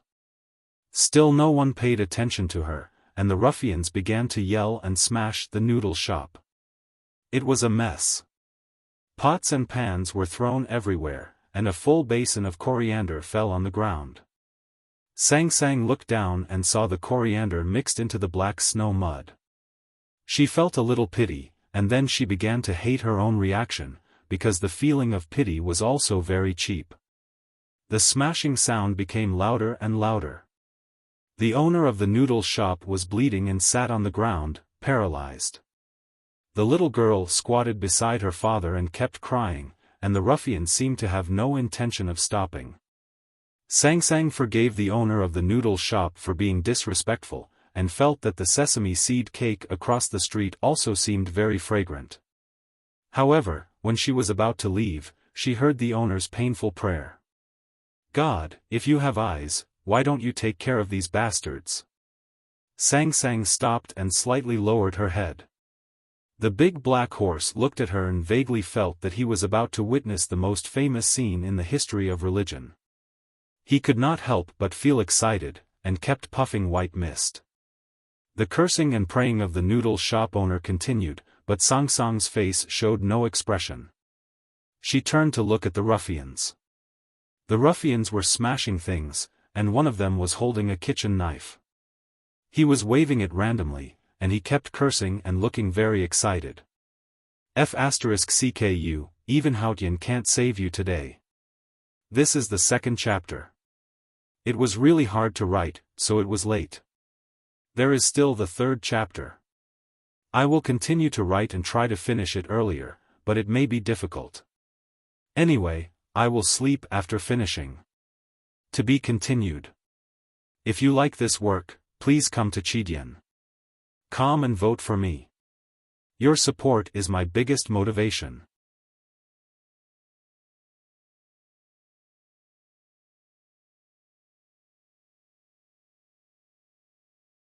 Chapter 838. Because he was too excited, the ruffian did not pay attention to his feet. He stepped on a piece of ice and slid down. The kitchen knife in his hand slid across the thigh of one of his companions, and then cut the thick bamboo used to support the noodle stall. Perhaps because he fell too hard, or because the knife was too fast, there was a big wound on the thigh of his companion. Blood gushed out, and the thick bamboo was cut in the middle, piercing into the chest of another ruffian. It was a mess. When people came to their senses, they found that the 3 ruffians were all dead. A ruffian's entire body was covered in his own blood, another ruffian's chest was pierced through, and the ruffian holding the knife accidentally injured his abdomen in the chaos, his intestines flowing all over the ground. It was a very bloody scene, and a very shocking change. Whether it was the onlookers or the father and daughter of the noodle stall, they all looked extremely pale and could not come to their senses. "Cook noodles for me." Sang Sang looked at the stall owner and then frowned slightly. She found that not only the coriander was missing, but even the chili oil had been spilled. She suddenly lost interest in eating noodles, and led the big black horse away from the noodle stall.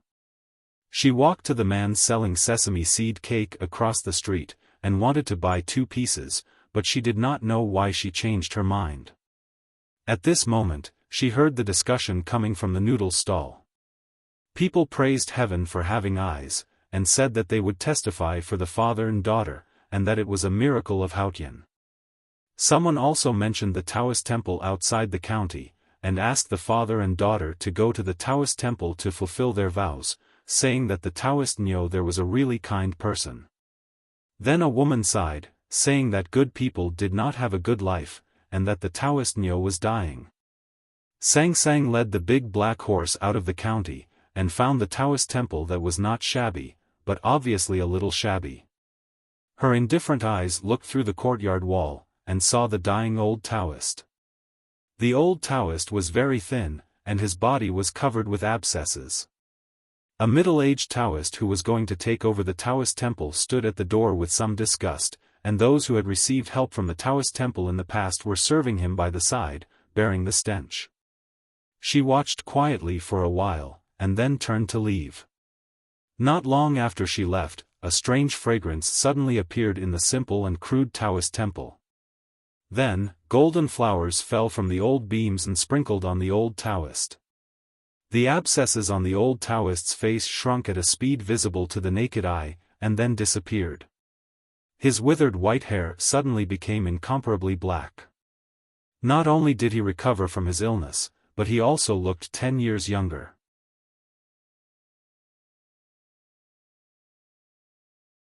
The middle-aged Taoist was extremely shocked. The Haotian believers in the room had already knelt on the ground, kowtowing and praying to the sky, thanking Haotian for his blessings. The old Taoist sat up with difficulty with the help of the others. He thought about how he had devoted his life to the way and helped the people of the world. Finally, he was rewarded. He raised his hands to the sky and cried, "God loves the world." A few miles southwest of the Taoist temple, Sang Sang led the big black horse and walked in the woods. The big black horse looked at her back with confusion in its eyes. It could not understand why she was doing these 2 things. It remembered that Ning Ke had once said that heaven's way was invisible and ruthless. The people and believers of the human world should be like ants in her eyes. Then why did she care about these things? Sang Sang met a family deep in the mountains. There were 14 people in the family, old and young. They made a living by burning charcoal. They lived a hard life, but they lived a peaceful and happy life. No one knew that the old man of the family used to be a low-level deacon in the Devil's Doctrine. After the Devil's Doctrine was destroyed, he escaped into the mountains and married a local woman. However, he could not forget his family background. When his children grew up, he began to teach them the skills of the Devil's Doctrine. Those skills were naturally not advanced, and they were useless in the mountains and forests. The old man just wanted to find peace of mind. After Sang Sang left, the charcoal kiln suddenly collapsed and ignited the dry firewood in the yard. The fierce fire burned the family into snow-white ashes. It was for purification. The big black horse followed behind her and looked at her bare white feet. It thought that if one said that not having shoes was naive, then Ning Ke was right. Naivety was cruelty. God loved the world and only loved the world she wanted to love. Haotian was still ruthless. In the middle of winter, Sangsang led the big black horse to the capital of the kingdom of Song. She passed through the busy streets and came to an inconspicuous restaurant. She suddenly felt very hungry. The wine was enough for her to walk in the human world for a long time. The feeling of hunger had nothing to do with her body. It was a psychological feeling. She hated and gradually became wary of this feeling. However, she still walked into the small restaurant and walked up to the quiet third floor. She ordered 18 dishes without a menu and a plate of iced sweet mashed taro. She had been to this restaurant before. She remembered the names of the dishes and the desserts. Everything was exactly the same as the last time she came. It did not take long before the iced mashed taro was served. Then, 18 plates of hot and cold meat and vegetable dishes were also served, filling the table in front of her. Sangsang did not pick up the chopsticks. She looked at the dishes on the table for a long time. Then she remembered what the man said to her in the restaurant last time. "You have to try this dish. Poor girl, you haven't had a good life with Ning Ke all these years. You have to know that there are so many delicious and fun things in the human world. You should follow me and enjoy life these days." She slowly closed her eyes and remembered what the man said to her by the Sisui River. "I took you to eat the best roasted lamb leg in the world and the most exquisite 18 plates in the kingdom of Song. I took you to eat the most delicious instant boiled mutton in the grassland. I took you to eat peony fish and oyster soup. I took you to see the snow-capped peak and went boating on the sea. I even let you and Ning Ke get married. I took you to eat all kinds of delicious food in the human world. I took you to enjoy all kinds of beautiful sceneries in the human world. I let you experience the greatest happiness of being a human. I even let you experience a deeper feeling. In your eyes, humans are just ants. Now that you've married an ant, and you've experienced the beauty of it, you've fully experienced the beauty of the human world. So, do you have the slightest desire to stay in the human world? All these years, you have tried everything to find me and invite me to fight in heaven.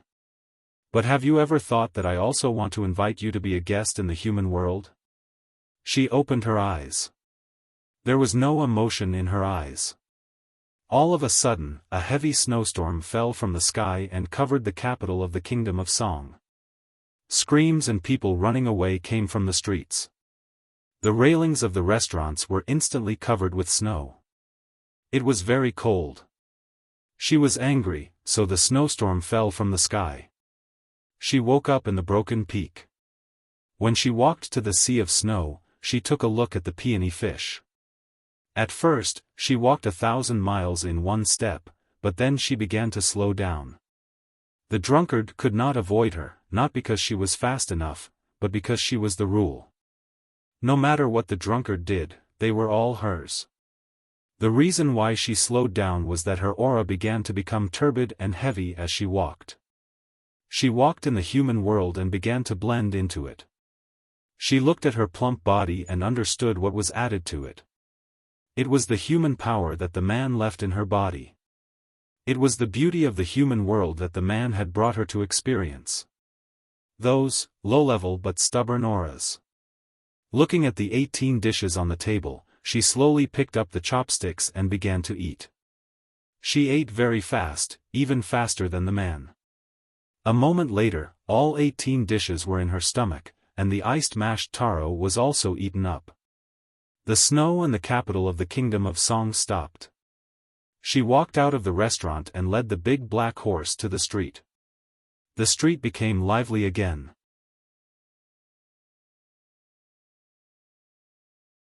Children were making snowmen, and some were preparing for snowball fights. A vendor took the opportunity to shout, "Sugar-coated haws." She saw the Chenjinji cosmetic store not far away and remembered that the man had bought her a box of cosmetic powder. Later, he bought another box in the city called Chang'an. Her expression became more and more serious, and the emotion in her eyes became more and more faint. People came and went.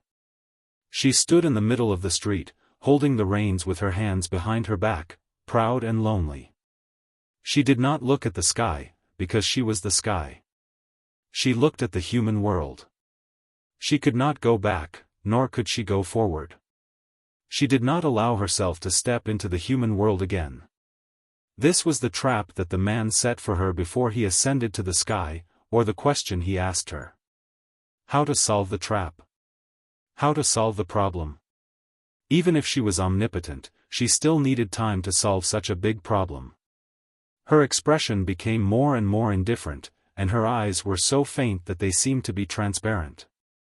Not far away came the sound of someone drinking a sesame seed cake. She found that she was hungry again. She had not eaten sesame seed cake in that county. She was angry about this situation, and decided to kill everyone in the capital. Suddenly, she felt something wet and soft touch the back of her hand. She looked back. Her black hair floated up, and a piece of snow was broken into the finest particles by her hair. The big black horse bent its front hooves, as if it was kneeling humbly. In the cold weather, the sweat in its mane kept steaming. It was obviously extremely nervous. When Song Song's eyes fell on it, it became even more nervous. It hesitated for a moment, and carefully licked the back of her hand again. Sang Sang looked at it quietly. The big black horse wagged its tail desperately, showing a pitiful expression. The peddler carrying the sesame seed cake was very short. As he passed by, he kept shouting, completely unaware that he had just brushed shoulders with death. Sang Sang looked at the big black horse and asked, "Aren't you afraid of death?" The big black horse wanted to bury its head in the snow, and was filled with endless regret. She turned to look at the long street, and then at the human world again. But at this time, the coldness in her eyes faded. The big black horse raised its head, and looked at her back, feeling much happier. The short vendor carried the sesame seed cake and ran to the other end of the street. There was a beautiful young woman waiting for him there. The two talked and walked home. The short vendor was a little proud and self-abased, and did not dare to look at the passers-by. The young woman kept greeting her neighbors. Sang Sang looked over there and said, "The love and hate of human beings are so lowly and ridiculous, but they hypocritically regard it as a belief. Why should you love such people?"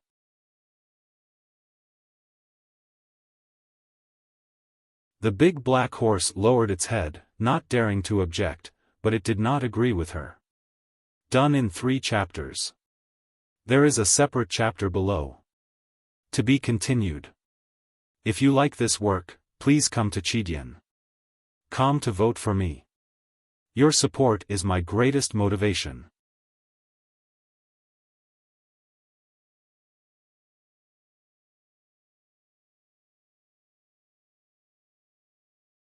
Chapter 839.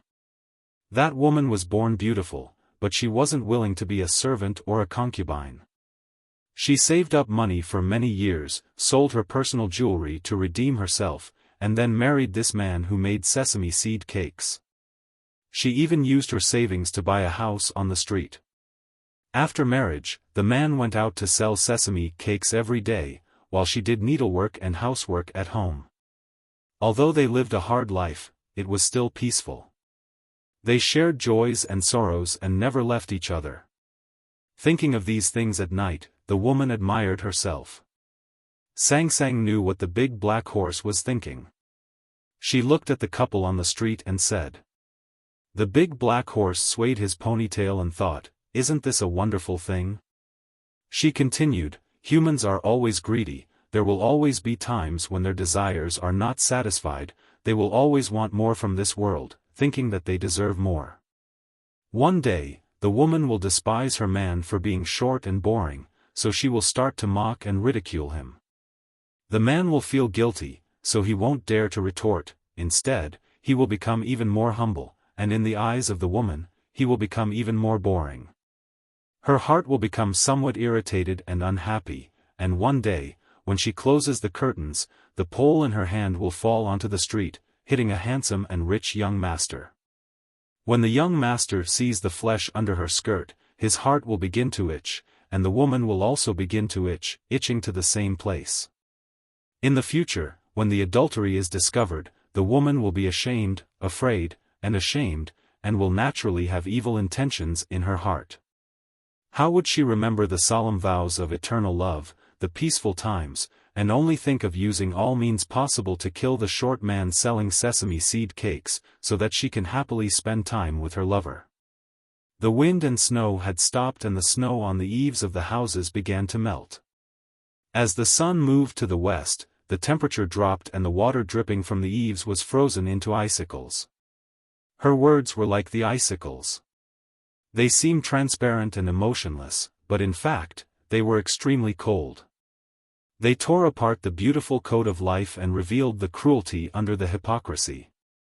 The big black horse stopped wagging his tail and looked down at the snow on the street. He felt cold and knew that she could see everything. The coldness was probably the truth of the world.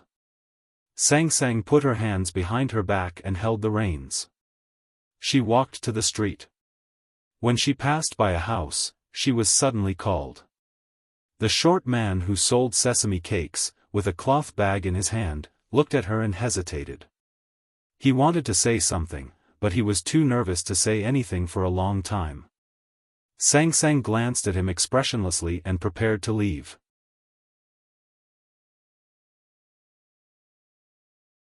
The beautiful woman squeezed through the doorsill and took the cloth bag from the short man's hand. She looked at her and said with a cheerful smile, "Young lady, don't be afraid. We are not bad people. It's just that my husband saw you walking barefoot in the snow and felt a little sorry for you, so he wanted to give you a pair. Ordinary cloth shoes, I made them myself. Of course, my needlework isn't good, but it's still sturdy. Don't stand on ceremony." After saying that, the beautiful woman stuffed the cloth bag in her hand into Sang Sang's hand and pulled the dwarf back into the house. No one knew what she did, but the dwarf begged for mercy with a smile. Sang Sang looked at the cloth bag in her hand and was silent for a while. Then she threw the cloth bag into the snow beside the street and walked on with her hands behind her back. The big black horse felt it was a pity. A great aunt next door saw a young man walking across the street and greeted him with a smile. "Sir, where are you going? Do you want to have a cup of tea?" The young man was handsome and had an extraordinary spirit, especially his eyes, which seemed to be able to speak. The most pleasing thing was that he was amiable, and even when talking to the great aunt, he was extremely gentle. Sang Sang did not care about these stories and walked out of the capital. The young man exchanged a few words with the great aunt and was about to have a cup of hot tea. Unexpectedly, when he walked up the stone steps, several icicles hanging from the eaves suddenly broke and fell to the ground. With a few sounds, his chest and abdomen were directly pierced by the icicles, and he died just like that. Suddenly, there were countless exclamations on the street. Walking out of the capital of the kingdom of Song, Sang Sang led the big black horse and looked somewhere in the southwest direction. Her face was as white as the moon, but there were countless fine lights emerging and then destroyed in the depths of her eyes. It was like countless knives appearing in the wind and snow. The wind and snow were like knives, and when they fell on people's faces, they would leave deep marks. Chen Pipi covered his face with an old cloth and walked with difficulty in the wind and snow with his head down. From time to time, he would look back at the handcart behind him to make sure that his father, who was lying in the carriage, was safe and that the quilt covering him had not been lifted by the wind. It had been a few days since he left Chang'an. He did not know where the violent black wind had gone, but it had rushed into the wind and snow again. Because of the war, this village had been fortified, and there was no food to be found. It was even more impossible to find a horse carriage. He only found a somewhat broken handcart. When he walked into a forest, the wind and snow gradually subsided. Chenpipi stopped the handcart under a big tree.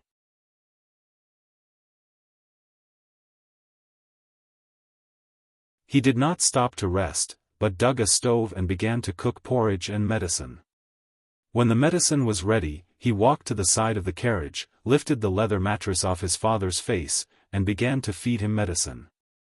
The invincible Abbé Dean of Jishou Abbey was now just an old man who was seriously injured and on the verge of death. But the expression in his eyes was still so calm, and there was no expression on his face. In the shocking battle in Chang'an, he was finally defeated by the character written by Ning Ke, and his body was cut by thousands of knives.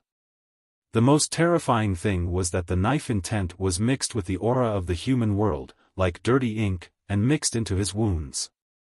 No matter how he washed it, it could not be washed away, even with the West Hill divine skill.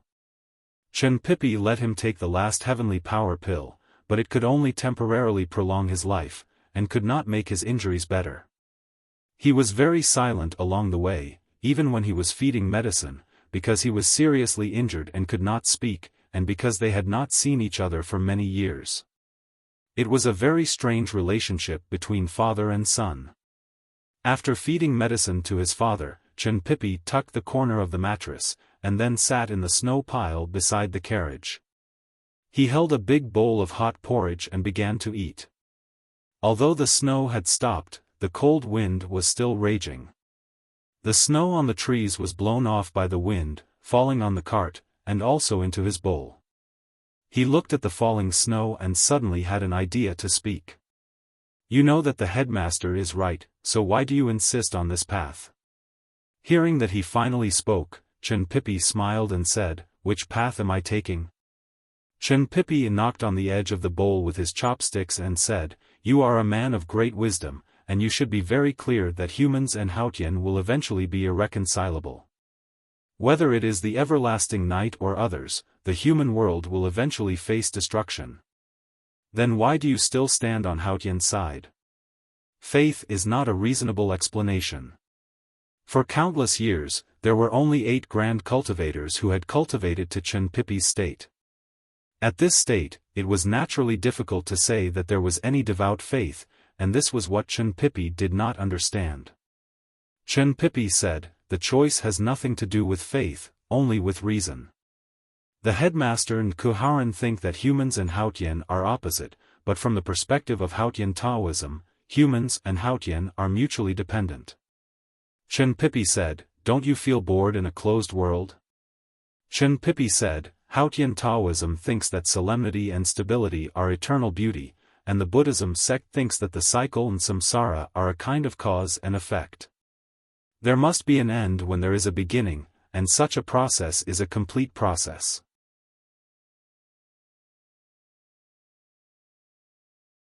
If the headmaster wants to break this completeness, he will be further and further away from eternity. Chenpipi said, "Even if there is no self-consciousness in eternity?" Chenpipi said, "Nirvana is eternity, and we will return to where we came from. In that world, you and I are Haotian, and Haotian is you and me, so why should we be divided? Since there was no you and I in this world before we were born, then there should not be you and me in the end. This is my reason, or my belief, and it has nothing to do with right or wrong. Your headmaster may not be wrong, but in my opinion, he is. Since this is the case, we naturally cannot be on the same path." At this moment, there was a slow sound of hooves coming from the forest. Chenpipi held the bowl of porridge and looked back. He saw a bleak scene behind the forest. The wind and snow had stopped, but it was not clear yet. A woman led a black horse through the forest and hit the leaves. He naturally recognized the big black horse, but he did not recognize the woman leading it. He looked at the big black horse, but the big black horse did not dare to look at him. It timidly lowered its head and lightly kicked its front hooves. Chenpipi looked at the woman and felt that she looked ordinary, but faintly exuded an indescribable aura. Then he saw something familiar on the woman's face. He was shocked. He looked at her slightly round waist and said, "How did you get so fat?" Sang Sang did not answer his question. He remembered that Sang Sang was no longer Sang Sang, so he laughed at himself and said, "I really have no right to say this, not because of who you are, but because I am a fat man." He used to be the most devout believer of Haotian. However, after years of studying in the back of the mountain of the academy and being influenced by the headmaster of the academy, there were many people in his life who were not accepted by Haotian Taoism, like Ning Ke and Tang Xiaotang. His belief and attitude towards Haotian had changed a lot. If it were 5 years ago, he would have knelt in front of her at this time. But now, he stood so casually in front of her, and did not even put down the bowl of porridge in his hand. For him now, Haotian was not necessarily more important than a bowl of porridge. He said sadly, "Now that I think about it, second brother and I have really made a big mistake." Back in the back of the mountain of the academy, eldest brother always had some kind of vigilance towards Sang Sang, while Junemo and Chen Pipi became her strongest supporters after seeing Sang Sang's ashes. The headmaster of the academy would leave by the Sisui River because of Sang Sang in the human world. It was naturally impossible to say that Junemo and he did not have a trace of regret in their hearts. Although we often can't make up for our mistakes, and we may not have the ability to make up for them, we have to try once in our lives, so that we can feel at ease.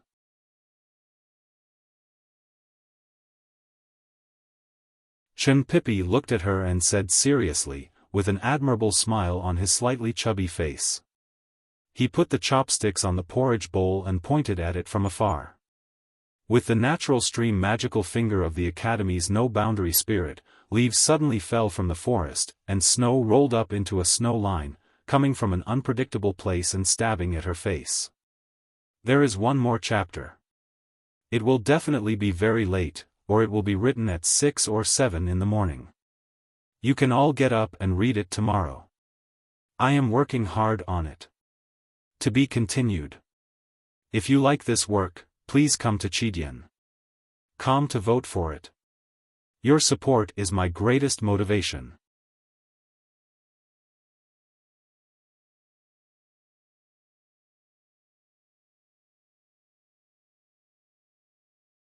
Chapter 840. Sang Sang didn't move, but the whole forest seemed to be moving. The whole world seemed to be moving, or more precisely, the space was moving. So the snow line flew past her body and then fell on the soft snow.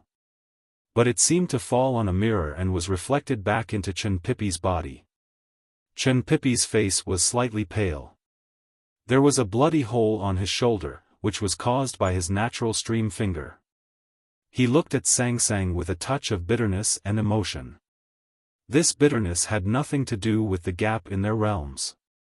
He had never thought that he could defeat her. This was her world. It was natural that he could not hurt her. If he could hurt her, it would be incomprehensible. He was a little sad at this time because he remembered the first day of the new year several years ago.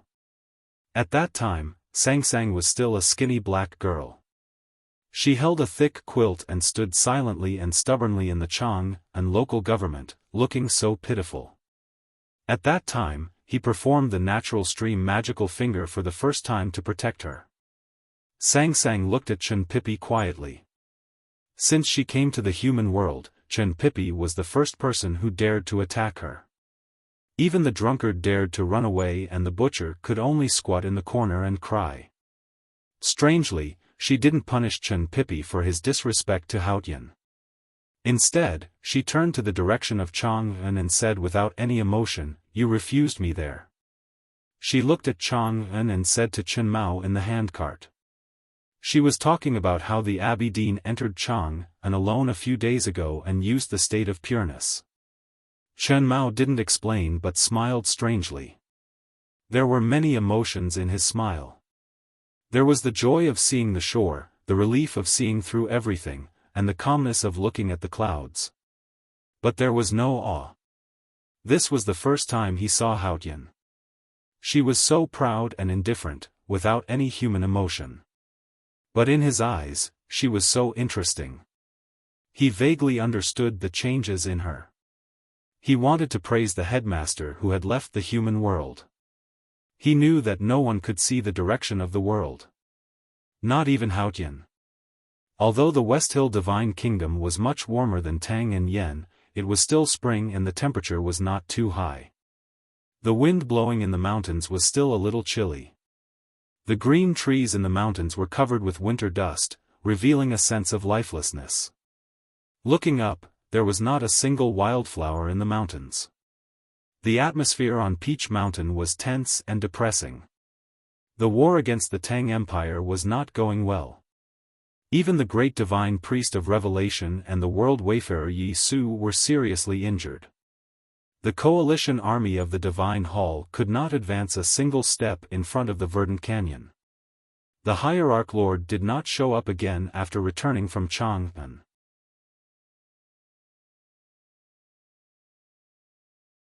There were not many people left in the Divine Hall to begin with.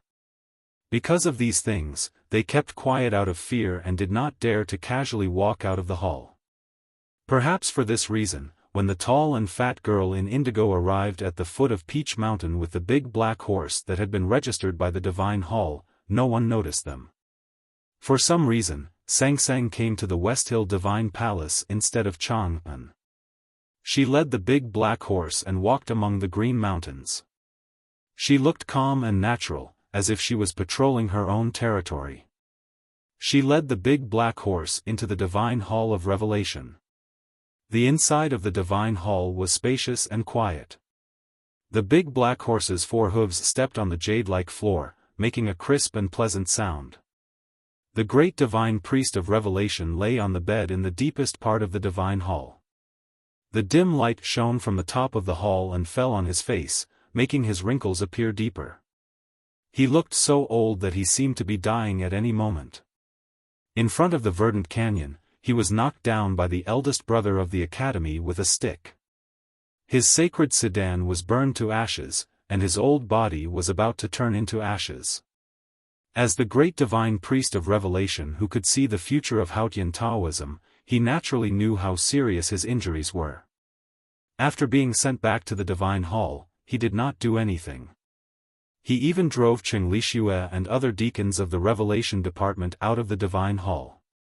He calmly waited for the day to return to Haotian's divine kingdom.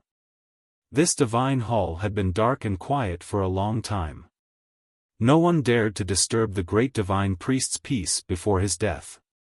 At this time, there was a sudden sound of hooves. The great divine priest of Revelation opened his eyes with difficulty and looked over.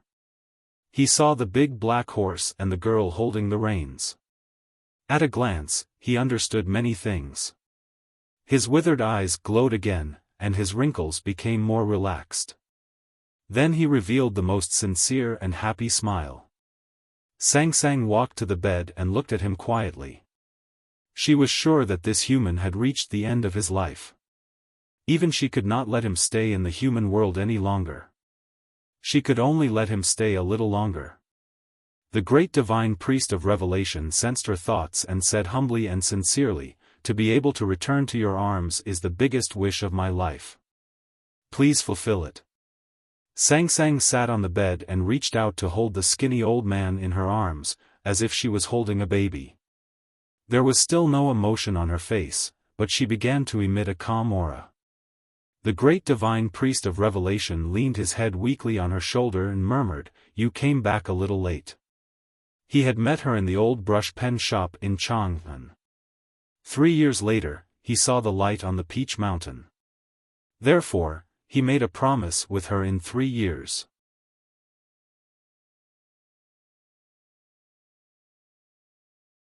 That was the 15th year of the Tianqi era of the Tang Empire. Now it was the first year of the Tang Empire. 4 years had passed unknowingly. Sang said emotionlessly, "Playing with time is really not fun." The great divine priest of Revelation revealed a calm smile on his face and then closed his eyes. Sang Sang confirmed that the human soul had returned to the divine kingdom and put his body back on the bed. Then she stood up and led the big black horse out of the divine hall. She did not leave the Peach Mountain. She went to the highest white divine hall on the Peach Mountain. After the hierarch lord returned to the West Hill divine palace, he became extremely irritable. His thunder-like roars could often be heard on the Peach Mountain. Those trusted followers were even more afraid to step into the divine hall. When Sang Sang led the big black horse to the white divine hall, there were more than a dozen divine priests kneeling in front of the hall. Those divine priests heard the noise and were about to scold them, but suddenly found that they could not speak. From this moment on, these respected divine priests of West Hill could not speak anymore. Even if they picked up a pen, they could not write words that matched their thoughts. They had lost all the ability to express themselves. Sang Sang led the big black horse into the divine hall. There were thousands of layers of gauze in the depths of the divine hall. Thousands of beams of light reflected a tall figure. It was the figure of the hierarch of the West Hill Divine Palace. Although Sang Sang was very tall now, she was so small compared to that figure. The tall figure suddenly trembled, and so did the voice through the gauze. "You are not Lin Wu. Who are you?" Sang Sang continued to walk forward expressionlessly. With every step she took, she became taller. Compared with her, the tall figure behind the gauze became smaller and smaller. She walked into the gauze and into the thousands of beams of light, and no light spilled out. The hierarch knelt at her feet and kept kissing the ground in front of her bare feet. He said humbly, "Your most loyal servant in the world welcomes your arrival." He was seriously injured, blind, and had a broken hand. He was even thinner and more miserable than when he was at the back of the mountain of the academy. She looked at the skinny dwarf at her feet and suddenly remembered a sentence. It was a sentence she had heard many years ago in the mountain range that she had abandoned. "Look at that person. He looks like a dog." She was omniscient and omnipotent. But until today, she still could not understand why the guy would laugh so happily and shed tears after saying that. She frowned slightly, and a holy flame appeared in the depths of her black eyes. The hierarch began to howl in pain. His eyes, which had been pierced by Yu Lian's cicada wings, began to burn. After a while, the flame was extinguished, and a smear of ash fell from his eyes.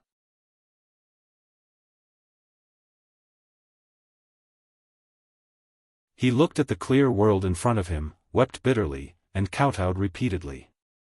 Sang Sang stopped looking at him and walked out with the black horse. She glanced at the dark and solemn divine hall and walked to the divine hall of light. There was a lamp in the divine hall of light. Whether the former great divine priest of light was imprisoned or the throne was empty, the lamp was always on. It was the symbol of the divine hall. It was a cold early spring day in the 3450th year of Daji of West Hill. The great divine priest of revelation returned to Haotian's divine kingdom. The lamp in the divine hall of light was extinguished because someone walked into the divine hall. She was the light and did not need a symbol. The wildflowers in the mountains around the divine hall of West Hill suddenly bloomed, which attracted many surprised gazes. Although the West Hill was warm, there was still a long time before the flowering period.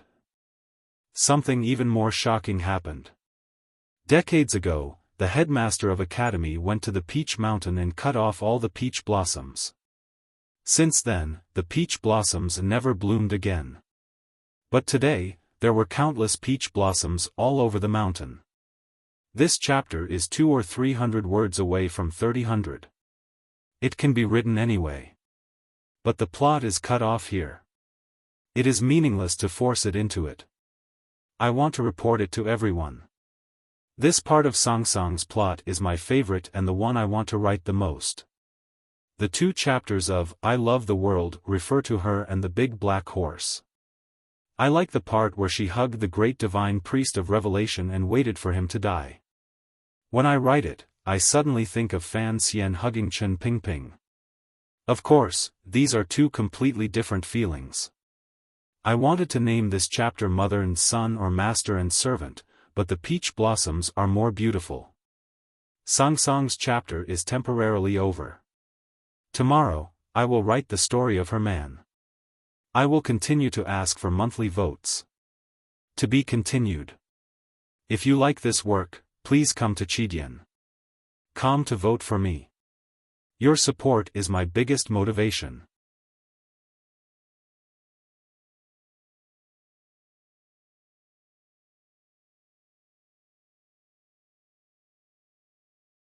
Chapter 841. It was not hot in Chang'an in the early summer, but there were already ice basins in the backyard of the rich. The cold wind lingered in the room, as if it was winter. However, old Master Chu's shirt remained unbuttoned. He was sweating profusely as he constantly fanned himself. He appeared extremely hot. He could not help but feel nervous after hearing the news. His heart began to heat up.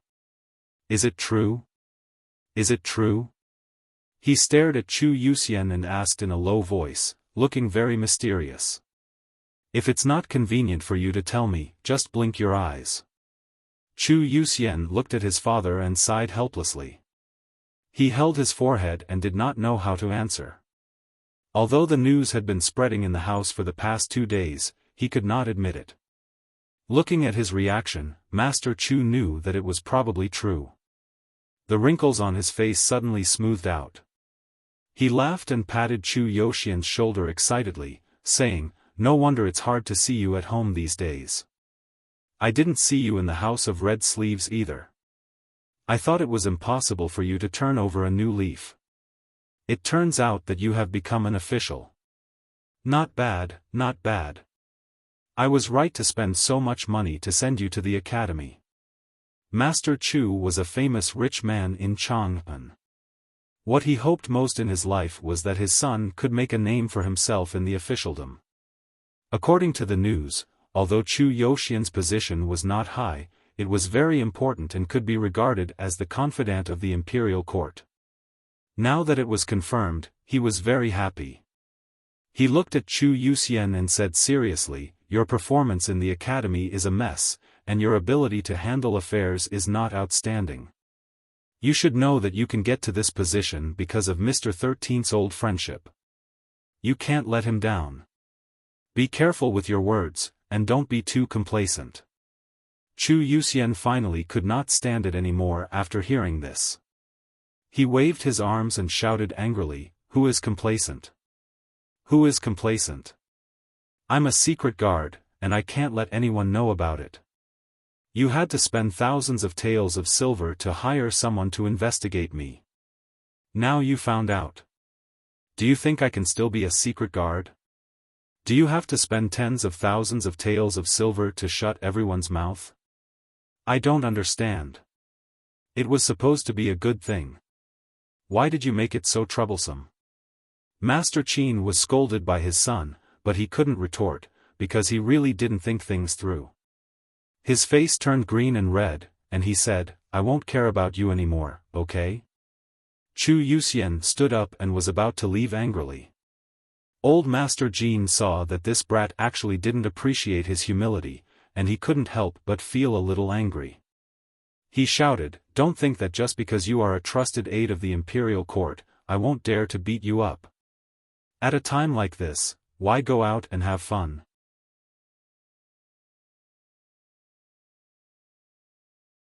Chu Yuxian said, "There's a party at the House of Red Sleeves tonight. I have to go. I haven't been there for 10 days, what right do you have to go?" Chu Yuxian said angrily, "If you don't let me go, I won't go." Master Chu wanted to say, "So what if I don't go?" Suddenly, he remembered that Mr. 13 was his son's classmate, so he couldn't bring himself to say it. He said, "Go early and come back early." In the early summer, the city of Chang'an was covered with green trees. Even from a long distance, there was a large patch of green, which made people feel very comfortable. However, no matter how beautiful the scenery was, if one looked at it for a long time, one would get tired of it. For example, the headmaster of the academy had been looking at the vast world for thousands of years, and he always wanted to go somewhere else. Another example was the empress, who had lived in this city for decades, and because no one accompanied her, she also grew tired.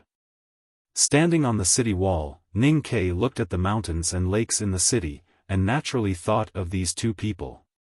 Then he thought of what Yi Hongyu said by the Yanming Lake. You will be trapped in Chang'an for the rest of your life, and you will be an angry prisoner. Except for the Qingming festival, he hadn't left Chang'an for many days. He began to get tired of it, and there was still a long way to go before he was angry. But he knew that he had indeed become a prisoner. There was a warm wind blowing on the city wall. Early summer, like late spring, was the warmest and most beautiful season in Chang'an. However, eldest brother still did not take off his old cotton-padded jacket. Ning Ke was very sure that eldest brother's cotton-padded jacket had not been washed since the day he first met eldest brother in the spring of the 13th year of the Tianqi era. He was always covered with dust, but why did he still feel so clean? If the heart is clean, the body will naturally be clean, eldest brother said slowly. Ning Ke smiled and said, I have only heard of the saying if the heart is calm, the body will naturally be clean, but I have never heard of the saying if the heart is calm, the body will naturally be clean. Senior brother, don't you think this is very unreasonable? Eldest brother walked slowly to his side, looked at the streets under the city wall, and said, if the heart is calm, the body will naturally be clean. This sentence is very interesting, but it is a pity that your heart can't calm down. If the heart could be really calm, then even if he was trapped in prison, he could still gallop between heaven and earth. Ning Ke understood what eldest brother meant, but under the current situation, he could not calm down. Eldest brother looked at him with pity and said, since you can't calm down, then move a little. Ning Ke thought for a while and said, it is too risky.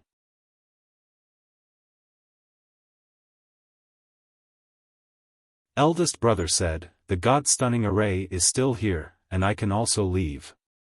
Even if there is danger, I believe that I can also resist for a while. We can't let you really waste your time here. Ning Ke pointed at the pedestrians in the streets and said, their lives and future are all on my shoulders. What right do I have to take the risk with them? Eldest brother said, now you are guarding this city and its people, but if you can't walk out of this city, then this city and its people will be guarding you. Ning Ke was silent for a long time, and then said, I understand. Eldest brother said, according to the method we have thought of a few days ago, it is okay to move a little. Jun Mo and I are not worried about Chang'an, but what we may encounter on the road. Ning Ke said, if fourth brother's calculation is correct, even if we encounter something, we can solve it. Now we need to confirm the news from the West Hill Divine Palace. Eldest brother asked, when can we confirm it?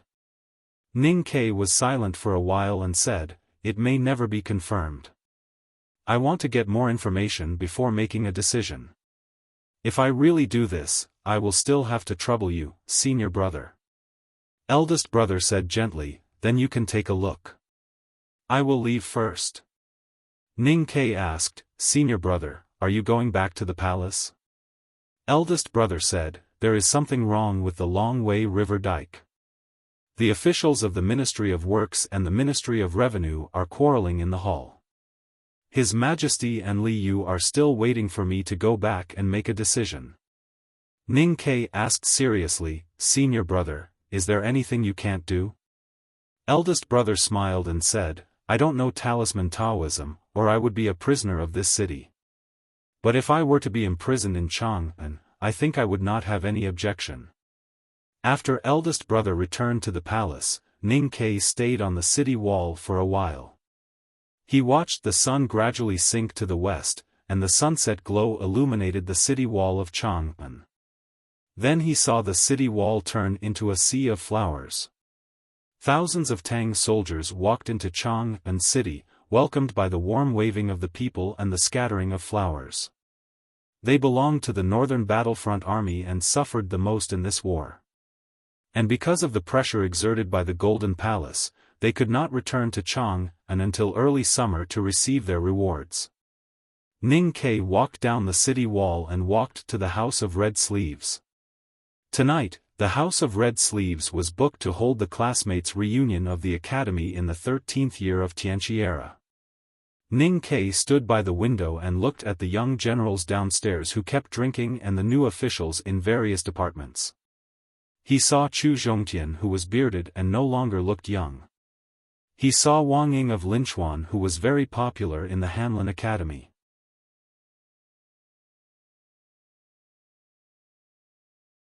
He saw Chen Ximiao, He Yingqin, and Chen Zixian and other classmates from classroom 3.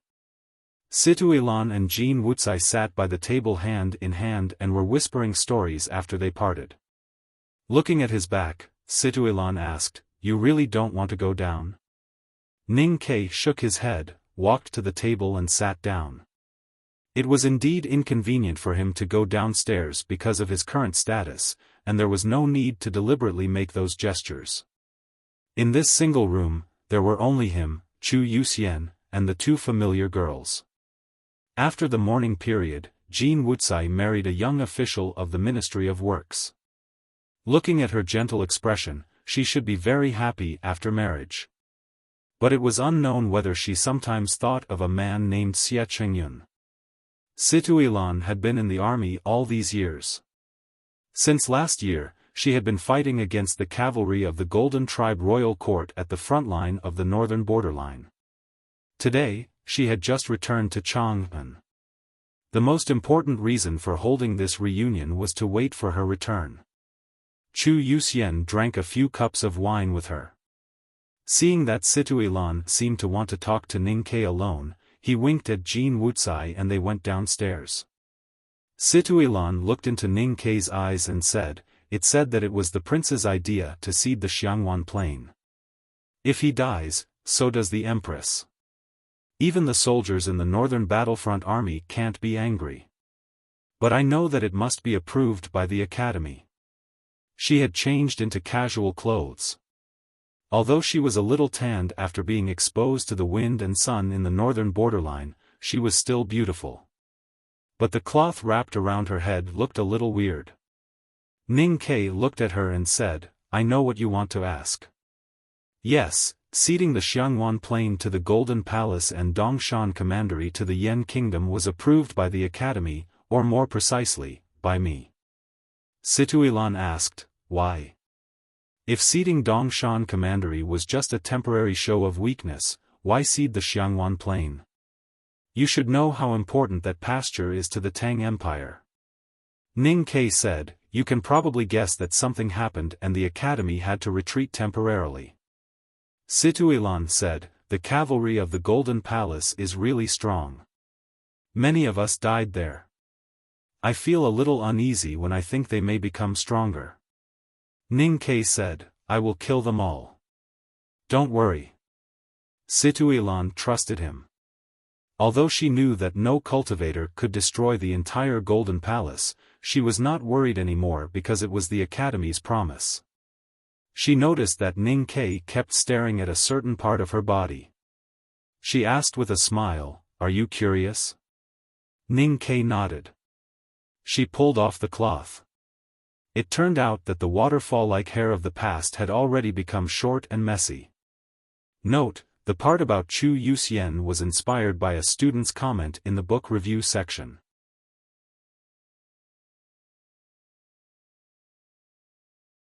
I was looking for a starting point for the plot at that time. Thank you. I will try to finish the next chapter before 1 o'clock. To be continued.